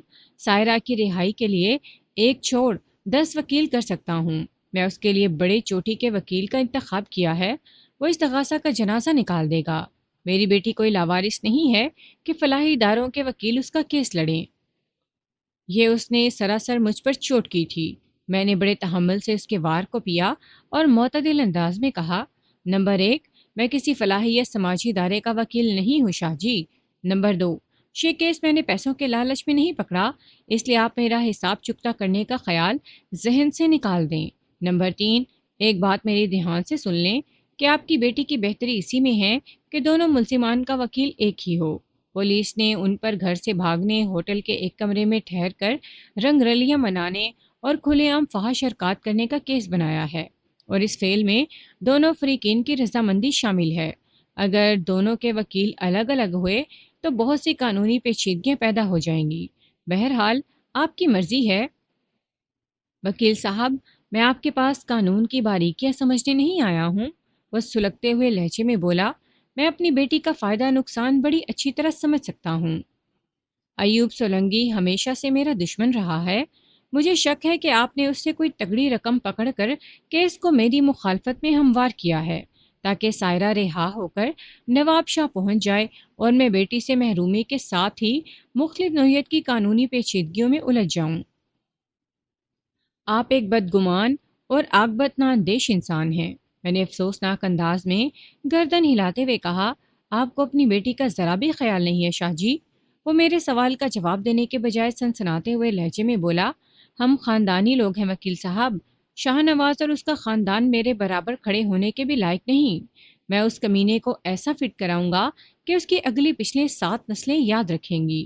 مجھے یہ اندازہ قائم کرنے میں قطعاً کوئی دشواری محسوس نہیں ہوئی کہ وہ کسی وکیل کو موٹی رقم کھلا کر میرا بنا بنایا کھیل بگاڑنے کے موڈ میں تھا۔ بہرحال اس بات کا فیصلہ تو وقت کو کرنا تھا کہ کون کس کو نیچا دکھائے گا۔ ادھر میری بات ختم ہوئی، ادھر وہ ایک جھٹکے سے اٹھ کر کھڑا ہو گیا، پھر دھمکیاں میں اس انداز میں بولا، میں دیکھ لوں گا آپ کو اور آپ کی وکالت کو بھی۔ ضرور شاہ جی، میں نے زیر لب مسکراتے ہوئے کہا، آپ اپنا یہ شوق ضرور پورا کیجیے گا۔ وہ غصے میں پھنکارتے ہوئے تنتناتے ہوئے اپنے حاشیہ برداروں کے ساتھ میرے آفس سے نکل گیا۔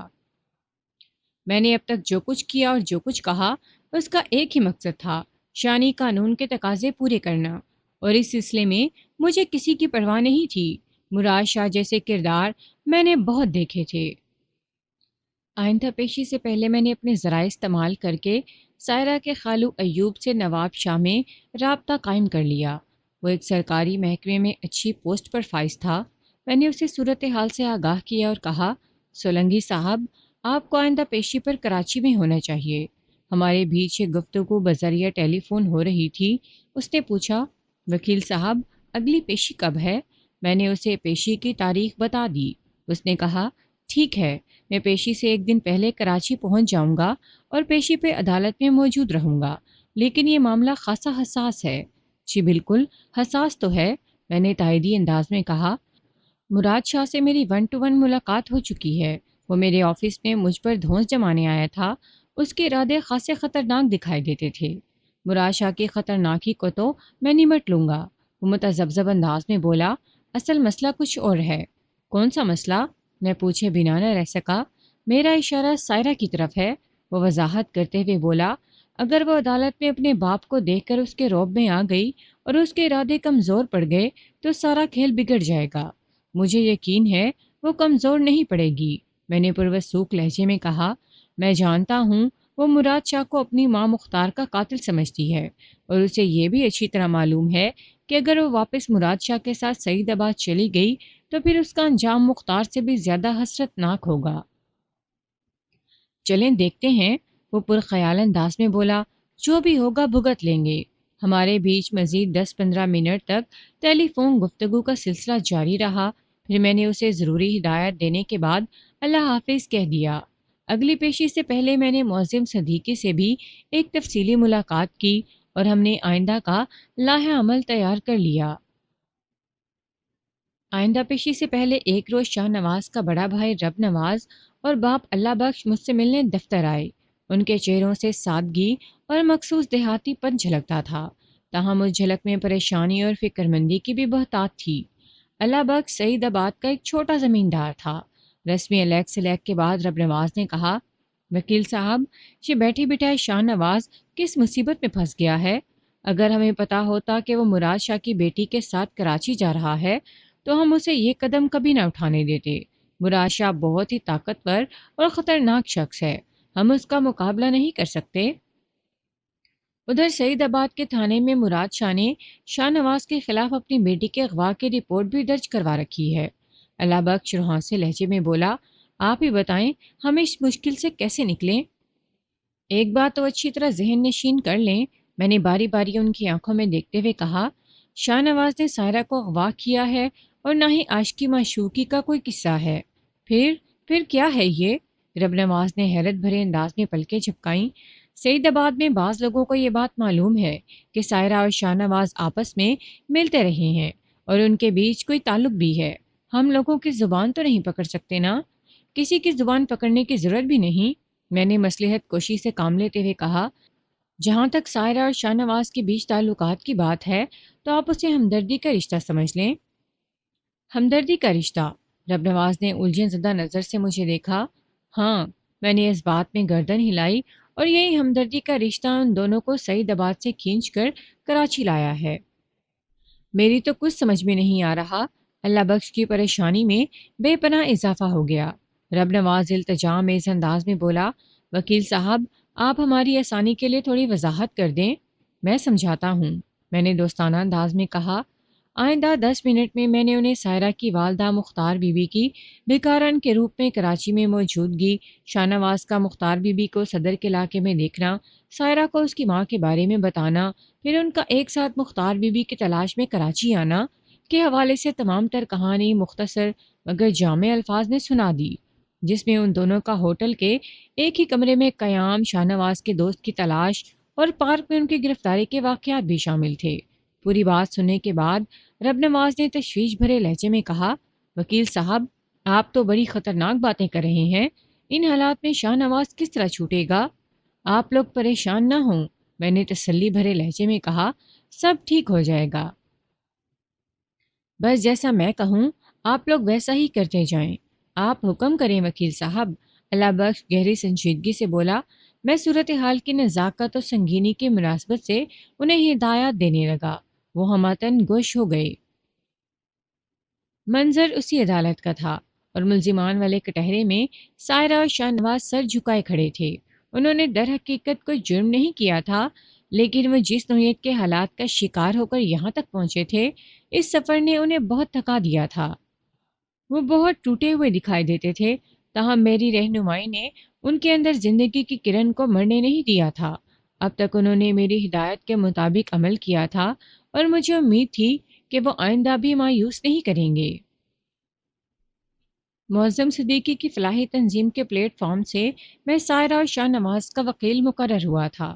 شاہ نواز کے بھائی رب نواز اور باپ اللہ بخش کی تائید بھی مجھے حاصل تھی، لیکن سائرہ کا باپ مراد شاہ کسی اور ہی موڈ میں دکھائی دیتا تھا، جیسا کہ وہ میرے آفس میں مجھے دھمکی دے کر گیا تھا کہ اسے میری وکالت کی ضرورت نہیں، اور یہ کہ وہ اگلی پیشی پر اپنی بیٹی کے لیے کسی اونچے وکیل کا بندوبست کر لے گا، تو اس نے اپنے ارادے پر عمل بھی کر ڈالا تھا۔ اس پیشی پر شہر کے ایک نامور اور مہنگے وکیل نے اپنا وکالت نامہ عدالت میں دائر کیا تو مجسٹریٹ نے سوالیہ نظر سے میری طرف دیکھا اور پوچھا، بیگ صاحب، کیا آپ اس کیس سے دستکش ہو گئے ہیں؟ نو سر، میں نے نفی میں گردن ہلائی۔ یہ کیس اس وقت اپنے آخر مراحل میں ہے اور میرا پیشہ ورانہ تجربہ بتاتا ہے کہ آج اس کیس کا فیصلہ سنا دیا جائے گا۔ اس صورتحال میں اس کیس کو کیسے چھوڑ سکتا ہوں؟ مجسٹریٹ نے ان وکیل صاحب کی جانب دیکھا اور پوچھا، آپ کو کس نے مقرر کیا ہے؟ ملزمہ سائرہ کے باپ مراد شاہ نے، اس نے جواب دیا۔ میں صرف سائرہ کے ڈیفنس کے لیے حاضر ہوا ہوں، دوسرے ملزم یعنی شاہ نواز سے مجھے کچھ لینا دینا نہیں۔ بات لین دین کی نہیں ہے جناب عالی، میں نے بآواز بلند کہا۔ دو ملزمان ایک ساتھ ایک کیس میں نامزد ہیں، لہٰذا ان دونوں کی وکالت بھی کسی ایک وکیل ہی کو کرنا چاہیے۔ اگر اس کیس کی رسی کے دو سروں کو مختلف افراد مخالف سمت میں کھینچنے کی کوشش کریں گے تو سراسر نقصان رسی ہی کو پہنچے گا، یعنی سائرہ اور شاہ نواز کے لیے یہ گھاٹے کا سودا ثابت ہوگا۔ کسی بھی ملزم کے حوالے سے سود و زیاں کا حساب کرنا اس کے وکیل کا نہیں بلکہ اس کے ورثہ کا کام ہوتا ہے۔ وکیل صاحب نے طنزیہ لہجے میں کہا، سائرہ کے باپ نے مجھے اس کا وکیل مقرر کیا ہے، لہٰذا آپ خود کو فارغ ہی سمجھیں۔ بے حد معذرت کے ساتھ کہوں گا کہ میرے فاضل دوست نے انتہائی غیر پیشہ ورانہ بات کی ہے۔ میں نے باری باری مجسٹریٹ اور ان وکیل صاحب کی طرف دیکھتے ہوئے کہا، اگر کوئی وکیل اپنے موکل کے فائدے کے نقصان کا حساب نہیں رکھے گا تو پھر وہ اسے انصاف کیسے دلا سکے گا؟ اور جہاں تک میرے فارغ ہونے کا تعلق ہے تو لمحاتی توقف کر کے میں نے گہری سانس لی، پھر اپنی بات مکمل کرتے ہوئے کہا، مجھے مراد شاہ نے سائرہ کا وکیل مقرر نہیں کیا تھا، لہٰذا مجھے رکھنے یا فارغ کرنے کا اختیار اس کے پاس نہیں ہے۔ آپ کو کیس کی پیروی کے لیے ایک مقامی فلاحی تنظیم نے مقرر کیا تھا۔ اس وکیل نے مجھ پر چوٹ کی، لیکن اب ملزمہ سائرہ کا باپ یہاں آ چکا ہے، وہ ایک بااثر اور صاحب ثروت شخص ہے، وہ اپنی بیٹی کے لیے چوٹی کا وکیل کر سکتا ہے۔ میرے فاضل دوست، میری بات کو دھیان سے سنیں، میں نے ان وکیل صاحب کی آنکھوں میں آنکھیں ڈال کر کہا، اول مجھے ایک فلاحی تنظیم کے توسط سے یہ کیس ملا ہے، لیکن میری وکالت کو ملزمہ سائرہ کی تائید حاصل ہے۔ میں دراصل کسی فلاحی تنظیم کا نہیں بلکہ سائرہ کا وکیل ہوں۔ دوم، اگر مجھے اس کیس سے کوئی الگ کر سکتا ہے تو وہ یا تو مذکورہ فلاحی تنظیم ہے یا پھر ملزمہ سائرہ۔ کسی مراد شاہ کا اس کیس سے کوئی تعلق واسطہ نہیں ہے۔ تعلق واسطہ کیسے نہیں ہے؟ وکیل صاحب کو جوش آ گیا۔ مراد شاہ ملزمہ سائرہ کا سگا باپ ہے۔ مراد شاہ کے سائرہ کا سگا باپ ہونے پر مجھے کوئی اعتراض نہیں ہے میرے فاضل دوست، لیکن شاید آپ کو اس کیس کے پس منظر سے مکمل آگہی حاصل نہیں ہے، اسی لیے آپ بغیر سوچے سمجھے بہت بڑھ چڑھ کر بول رہے ہیں۔ کیا مطلب ہے آپ کا؟ وہ گھور کر مجھے دیکھتے ہوئے بولا، آپ کو قطعاً کچھ پتہ نہیں ہے کہ ملزمہ سائرہ نے پچھلی پیشی پر اپنے باپ مراد شاہ پر کس طرح اپنے عدم اطمینان کا اظہار کیا تھا۔ میں نے اس کے کانوں کے کیڑے جھاڑتے ہوئے کہا، ملزمہ اپنے باپ کو اپنی ماں مختار بی بی کا قاتل سمجھتی ہے، یا کم از کم وہ مراد شاہ کو اپنی ماں کی موت کا ذمہ دار جانتی ہے۔ اسے مراد شاہ پر رتی بھر بھی اعتبار نہیں، وہ مراد شاہ کے ساتھ واپس سعید آباد جانے کے لیے کسی قیمت پر تیار نہیں۔ اسے مراد شاہ کے گھر میں اپنی جان کو خطرہ ہے، اور ان تمام باتوں کا کھلم کھلا اظہار وہ گزشتہ پیشی پر معزز عدالت کے روبرو کر چکی ہے۔ اب آپ بتائیں، اس سچویشن میں ملزمہ مراد شاہ کے وکیل کو شانی آپ کو کیسے قبول کر سکتی ہے؟ لیکن پھر بھی میں نے ڈرامائی انداز میں توقف کر کے ایک گہری سانس لی، پھر ان الفاظ میں اضافہ کیا، اگر ملزمہ سائرہ مجھے رد کر کے آپ کو اپنا وکیل مان لیتی ہے تو میں ابھی اور اسی وقت اس کیس سے دستبردار ہونے کو تیار ہوں۔ پھر میں نے روئے سخن مجسٹریٹ کی جانب موڑا اور کہا، دیٹس آل یور آنر۔ اس سچویشن پر نیا وکیل صفائی بغلے جھانک کر رہ گیا۔ مجسٹریٹ نے سائرہ سے پوچھا، بی بی تم کیا کہتی ہو؟ سر میں اپنے بابا پر بھروسہ نہیں کر سکتی تو ان کے وکیل کی کیا حیثیت ہے؟ وہ ٹھہرے ہوئے لہجے میں بولی، میں کسی بھی قیمت پر واپس سعید آباد نہیں جانا چاہتی۔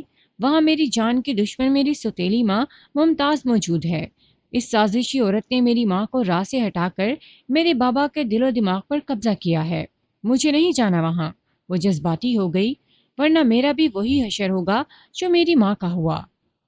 میں نہیں چاہتی کہ میری مسخ شدہ لاش بھی کسی نہر سے برآمد ہو۔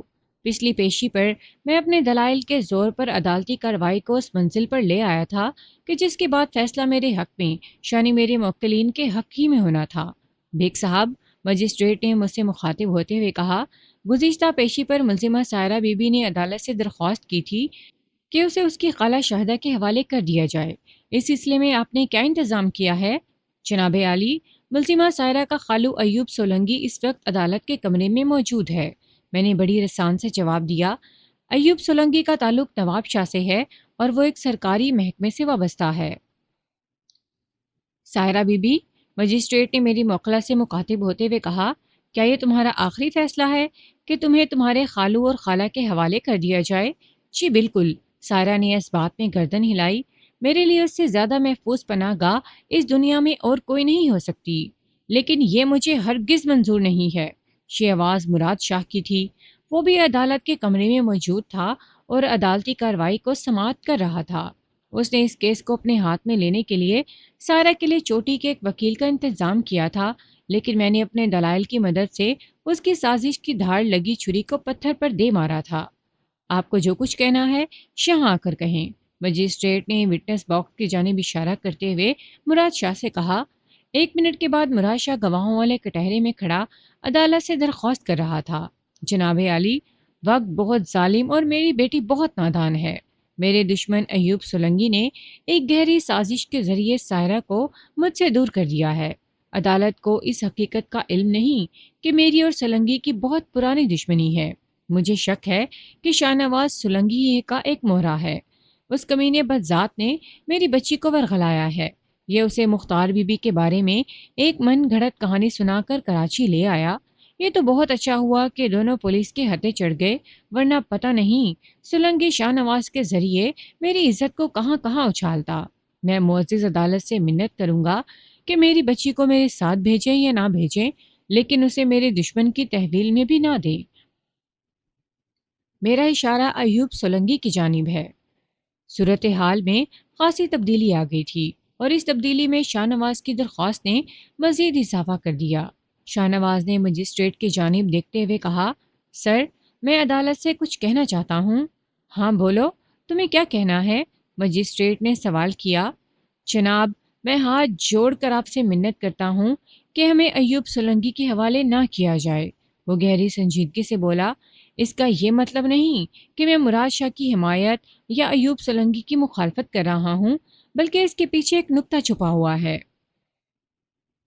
میں نے معظم صدیقی کے ساتھ مل کر جو منصوبہ بنایا تھا، اسی کی روشنی میں نے شاہ نواز کو چند ہدایات دے دی تھیں اور اس وقت وہ میری ہی زبان بول رہا تھا۔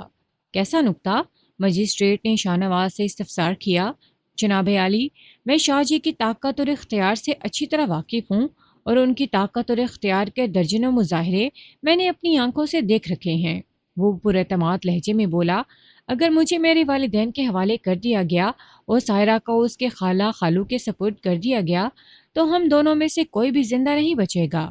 شاہ جی اپنے گنڈوں کی مدد سے ہمارے ٹکڑے ٹکڑے کروا دیں گے اور سولنگی صاحب بھی بہت بڑی مصیبت میں آ جائیں گے۔ جناب عالی، میں نے مجسٹریٹ کو مخاطب کرتے ہوئے کہا، ساری صورتحال عدالت کے سامنے ہے۔ حقائق پر سے پردہ اٹھ چکا ہے۔ ملزمہ سائرہ جب تک مراد شاہ کی دسترت میں رہے گی، ہر لمحے اس کی جان کو خطرہ لاحق رہے گا، اور جہاں تک بیچارے شاہ نواز کا تعلق ہے تو وہ ایک نیکی کی پاداش میں اس جھمیلے میں پھنس گیا ہے۔ اگر اسے پتا ہوتا کہ اس کی ہمدردی کا اتنا خطرناک نتیجہ برآمد ہوگا تو شاید وہ بھول کر بھی سائرہ کو اپنے ساتھ کراچی نہ لے کر آتا۔ اس نے معزز عدالت کو بالکل درست بتایا ہے کہ وہ مراد شاہ کے مقابلے میں بہت کمزور ہے۔ مراد شاہ اس کا اور اس کے گھر والوں کا جینا حرام کر دے گا۔ پھر ادھر سعید آباد کے تھانے میں اس کے خلاف سائرہ کے اغوا کی رپورٹ بھی درج ہے۔ پولیس والے وہاں پہنچتے ہی ہاتھ دھو کر اس کے پیچھے پڑ جائیں گے اور وہ اس کی کم اور مراد شاہ کی زیادہ سنیں گے، جیسا کہ ایسے معاملات میں ہوتا ہے۔ لہٰذا میرے پاس ایک تجویز ہے۔ کیسی تجویز؟ میری بات مکمل ہوتے ہی مجسٹریٹ نے پوچھ لیا۔ موجودہ حالات کی سنگینی اور واقعات کی نزاکت کے پیش نظر میں یہ مناسب سمجھتا ہوں کہ نہ تو سائرہ کو ایوب سولنگی کے حوالے کیا جائے اور نہ ہی شاہ نواز کو سعید آباد روانہ کیا جائے۔ میں نے اپنے منصوبے کو فائنل ٹچ لگاتے ہوئے کہا، بلکہ کچھ عرصے کے لیے ان دونوں کو ایک تیسرے محفوظ مقام پر منتقل کر دیا جائے۔ تیسرا محفوظ مقام؟ مجسٹریٹ نے سوالیہ نظر سے مجھے دیکھا۔ بیگ صاحب، آپ کا اشارہ کس طرف ہے؟ کسی سماجی فلاحی ادارے کی طرف، میں نے ٹھہرے ہوئے لہجے میں کہا، اور اس مقصد کے لیے میری نظر میں معظم صدیقی ہماری مدد کر سکتے ہیں۔ صدیقی صاحب کی تنظیم اس کیس کے اخراجات اٹھا رہی ہے۔ یہ لوگ کب تک فلاحی ادارے میں پڑے رہیں گے؟ مجسٹریٹ نے مجھ سے پوچھا۔ جب تک وقت کی گرد بیٹھ نہیں جاتی، میں نے مضبوط لہجے میں کہا، اور مجھے یقین ہے ایسا بہت جلد ہو جائے گا۔ مجسٹریٹ نے سر کو ازباتی جنبش دی۔ میری تجویز اس کی سمجھ میں آ گئی تھی۔ اس نے اپنے سامنے میز پر پھیلے ہوئے کاغذات پر کچھ نوٹ کیا، پھر سائرہ سے مخاطب ہوتے ہوئے پوچھا، بی بی، کیا تم صدیقی صاحب کے ذریعے کسی سماجی ادارے میں عارضی قیام کرنے کے لیے راضی ہو؟ جی میں راضی ہوں، سائرہ نے تائیدی انداز میں کہا۔ اور تم کیا کہتے ہو؟ جج نے شاہ نواز سے پوچھا۔ مجھے بھی کوئی اعتراض نہیں ہے، شاہ نواز نے جواب دیا۔ مجسٹریٹ نے مجھ سے پوچھا، بیگ صاحب، کیا صدیقی صاحب اس وقت عدالت میں موجود ہیں؟ جی وہ عدالت کے کمرے کے باہر موجود ہیں، میں نے کہا۔ اگر معزز عدالت کی اجازت ہو تو انہیں اندر بلا لیا جائے۔ اجازت ہے، مجسٹریٹ نے اپنی مخصوص بھاری بھرکم آواز میں کہا۔ آئندہ 15-20 منٹ میں سائرہ اور شاہ نواز کو معظم صدیقی کے سپرد کرنے کے سلسلے میں تمام تر ضروری کارروائی مکمل کر لی گئی۔ اس کے بعد مجسٹریٹ نے عدالت برخاست کرنے کا اعلان کر دیا۔ ہم عدالت سے باہر آئے تو میں نے پہلی فرصت میں سائرہ اور شاہ نواز کو صدیقی صاحب کی گاڑی پر سوار کر کے وہاں سے رخصت کر دیا۔ جب صدیقی صاحب کی گاڑی عدالت کے عمارت کے احاطے سے باہر نکل گئی تو میں نے سکھ کی سانس لی۔ اللہ بخش، رب نواز اور ایوب سولنگی بھی میرے پیچھے پیچھے عدالت سے باہر نکلے تھے۔ اس سے پہلے کہ وہ لوگ مجھ پر سوالات کی بوچھاڑ کر دیتے، میں نے باری باری ان کی طرف دیکھتے ہوئے تسلی آمیز لہجے میں کہا، پریشان ہونے کی ضرورت نہیں۔ مراد شاہ کے غضب سے انہیں محفوظ کرنے کا اس سے بہتر طریقہ فی الحال اور کوئی نہیں ہو سکتا تھا۔ آپ لوگ میرے دفتر میں پہنچیں، باقی باتیں وہاں پر ہوں گی۔ وہ مجھ سے درجنوں سوالات کرنے چاہتے تھے، لیکن میرے تشوی بھرے دو ٹوک انداز نے انہیں خاموش رہنے پر مجبور کر دیا۔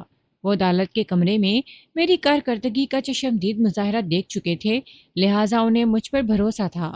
انہیں یقین تھا کہ میں جو کچھ کر رہا ہوں وہ سائرہ اور شاہ نواز کے تحفظ کے لیے ضروری ہے، چنانچہ انہیں کوئی اعتراض نہیں تھا۔ منظر میرے آفس کے کمرے کا تھا اور میرے علاوہ وہاں 3 افراد موجود تھے، یعنی شاہ نواز کا بڑا بھائی رب نواز اور باپ اللہ بخش، اور سائرہ کا خالو ایوب سولنگی۔ ان تینوں کا تعلق اندرون سندھ سے تھا اور مجھے انہیں جلدی فارغ کرنا تھا تاکہ وہ سورج غروب ہونے سے پہلے اپنے گھروں کو پہنچ جائیں۔ وکیل صاحب، ایک بات میری سمجھ میں نہیں آئی، ایوب سولنگی نے گفتگو کا آغاز کرتے ہوئے کہا۔ آپ نے نواب شاہ سے مجھے یہاں بلایا اور پھر سائرہ کو میرے حوالے کرنے کی بجائے اسے کسی سماجی ادارے کے سپرد کر دیا۔ سولنگی صاحب، پہلی بات تو یہ کہ میں نے اپنی خواہش پر آپ کو یہاں نہیں بلایا تھا، میں نے وضاحت کرتے ہوئے بتایا۔ یہ عدالت کا حکم تھا اور سائرہ کے خالو کو عدالت میں حاضر کرنے کا بندوبست کیا جائے، اور عدالت نے یہ حکم اس لیے دیا تھا کہ سائرہ نے عدالت سے درخواست کی تھی کہ وہ سعید آباد ہرگز نہیں جانا چاہتی، لہٰذا اسے اس کے خالو اور خالہ کے سپرد کر دیا جائے۔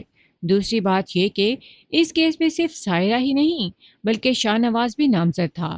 اس بات میں کسی شک و شبے کی گنجائش نہیں کہ اگر سائرہ کو آپ کی کسٹڈی میں دے دیا جاتا تو آپ بطریق احسن اس کی حفاظت کر لیتے، لیکن اس صورت میں شاہ نواز بے یار و مددگار رہ جاتا۔ یہ بات آپ بھی جانتے ہیں کہ اس میں یا اس کے والدین میں اتنا دم خم نہیں کہ یہ لوگ مراد شاہ کا مقابلہ کر پاتے۔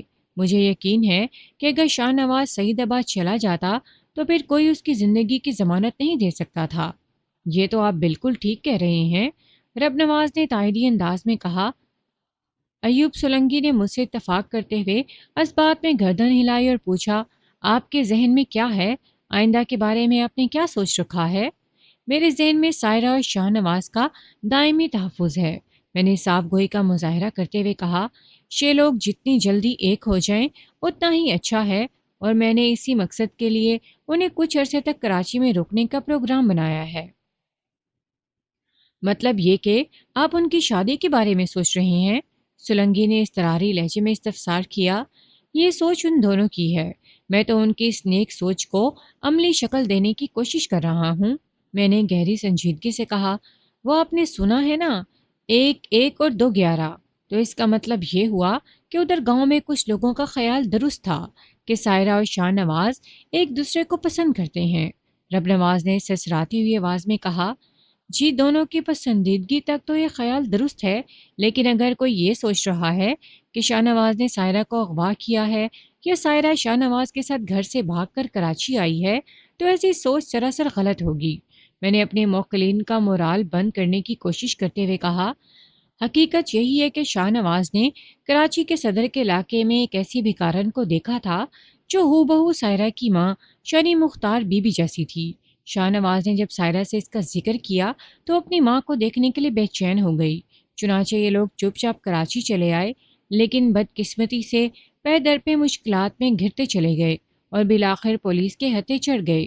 لمحاتی توقف کر کے میں نے ایک گہری سانس لی، پھر اپنی بات مکمل کرتے ہوئے کہا، ان کی محبت پاکیزہ ہے، ان کی نیت اور کردار میں کوئی کھوٹ نہیں، لہٰذا ان کی محبت کو پایہ تکمیل تک ضرور پہنچنا چاہیے، اور موجودہ حالات میں اس کا سب سے محفوظ قانونی اور شرعی راستہ نکاح ہی ہے۔ میں ان کی شادی کے حق میں ہوں، اور مجھے یقین ہے کہ جب یہ دونوں رشتہ ازدواج میں بن جائیں گے تو پھر مراد شاہ ان کے خلاف کچھ نہیں کر سکے گا۔ اور آپ ان کا نکاح عدالت میں کروانا چاہتے ہیں؟ ایوب سلنگی نے سوچ میں ڈوبے ہوئے لہجے میں کہا۔ فی الحال تو یہی منصوبہ ہے، میں نے جواب دیا۔ میں آپ کے اس نیک منصوبے سے اتفاق کرتا ہوں، سلنگی نے ٹھہرے ہوئے لہجے میں کہا، لیکن اگر اس کام کے لیے مقام تبدیل کر لیا جائے تو مجھے خوشی ہوگی۔ مقام تبدیل؟ میں نے سوالیہ نظر سے اس کی طرف دیکھا۔ یہ نیک کام اگر کراچی کی کسی عدالت کی بجائے میرے گھر میں ہو تو اس شادی کی شان و شوکت میں 1000 گنا اضافہ ہو جائے گا۔ سلنگی نے تجویز دی۔ اللہ بخش نے کہا، سلنگی صاحب ٹھیک کہہ رہے ہیں، ہم لوگ ان کی تجویز سے اتفاق کرتے ہیں، اس میں امن، سلامتی اور سب کی عزت افزائی ہے۔ جب دونوں جانب سے ایک ہی صدا بلند ہوئی تو میں نے مخالفت سے گریز کرتے ہوئے کہا، جب آپ لوگ اس بات پر اتفاق کرتے ہیں تو ٹھیک ہے، لیکن اس کام میں تاخیر مناسب نہیں، یہ نیک کام جتنا جلدی ہو جائے اس میں آپ سب کا بھلا ہے۔ ٹھیک ہے وکیل صاحب، ہم واپس جا رہے ہیں، ایوب سولنگی نے گہری سنجیدگی سے کہا۔ آپ جلد از جلد سائرہ اور شاہ نواز کو نواب شاہ پہنچانے کا بندوبست کریں، باقی کے معاملات سے میں خود نمٹ لوں گا۔ ایک لمحے کو رک کر اس نے پوچھا، آپ کے پاس میرا ایڈریس تو ہے نا؟ جی ایڈریس بھی ہے اور فون نمبر بھی۔ میں نے اس بات میں گردن ہلائی۔ میں پہلے صدیقی صاحب سے بات کر لوں، اس کے بعد آپ کو مطلع کرتا ہوں۔ انہوں نے باری باری مجھ سے مصافحہ کیا اور مجھے دعائیں دیتے ہوئے رخصت ہو گئے۔ میں کوئی نکاح خواہ ہوں اور نہ ہی میں نے کوئی شادی دفتر کھول رکھا ہے کہ دونوں کو ملانے کے انتظامات میں لگا رہوں۔ در حقیقت اس کیس میں میرا کام اسی وقت ختم ہو گیا تھا جب عدالت نے میرے موکلین کو باعزت بری کر دیا تھا، لیکن بعض معاملات ایسے ہوتے ہیں جن سے آپ اتنی جلدی لا تعلق نہیں ہو سکتے، اور یہ بھی ایک ایسا ہی معاملہ تھا جس کے اختتام تک جانا اور آپ کو اس کہانی کے انجام سے آگاہ کرنا میرا فرض بنتا ہے۔ پروگرام کے مطابق سائرہ اور شاہ نواز کو ایوب سولنگی کے پاس نواب شاہ شفٹ کر دیا گیا۔ ایوب سولنگی نے ان کی شادی کے انتظامات کیے، لیکن کسی طرح شادی والی خبر پڑ لگا کر اڑی اور سعید آباد پہنچ گئی۔ چنانچہ عین نکاح کے روز مراد شاہ کے مسلح آدمیوں نے سولنگی کے گھر پر حملہ کر دیا۔ سولنگی کسی بھی قسم کی ہنگامی صورتحال کے لیے ہر لمحہ تیار تھا اور اس نے اپنی حفاظت کا مکمل بندوبست کر رکھا تھا، لہٰذا مراد شاہ کے بندوں کو منہ کی کھانا پڑی اور وہ میدان چھوڑ کر بھاگ نکلے۔ سولنگی نے متعلقہ تھانے میں مراد شاہ کے خلاف بلوے اور غنڈہ گردی کی رپورٹ درج کروا دی۔ اس شکست اور ہزیمت نے مراد شاہ کو اندر سے توڑ کر رکھ دیا اور وہ یہ ذلت برداشت نہ کر سکا۔ اس کے دل نے بے وفائی کی اور وہ اس دار فانی سے کوچ کر گیا۔ سائرہ اور شاہ نواز اس کے شر سے ہمیشہ کے لیے محفوظ ہو گئے۔ اس نوعیت کی لو سٹوریز کا اینڈ عموماً ٹریجک ہوتا ہے، لیکن سائرہ اور شاہ نواز کی طرح چند جوڑے خوش نصیب بھی ہوتے ہیں جن کے من میں بھڑکنے والی محبت کی چنگاری شعلے کا روپ دھارنے کے بعد انہیں جلا کر خاکستر نہیں کرتی، بلکہ ان کی زندگی گل و گلزار ہو جاتی ہے۔ کہانی اپنے اختتام کو پہنچ چکی ہے۔ کہانی اچھی لگی ہو تو اپنی قیمتی رائے سے ہمیں آگاہ ضرور کیجیے گا اور لائک کرنا مت بھولیے گا۔ خدا حافظ۔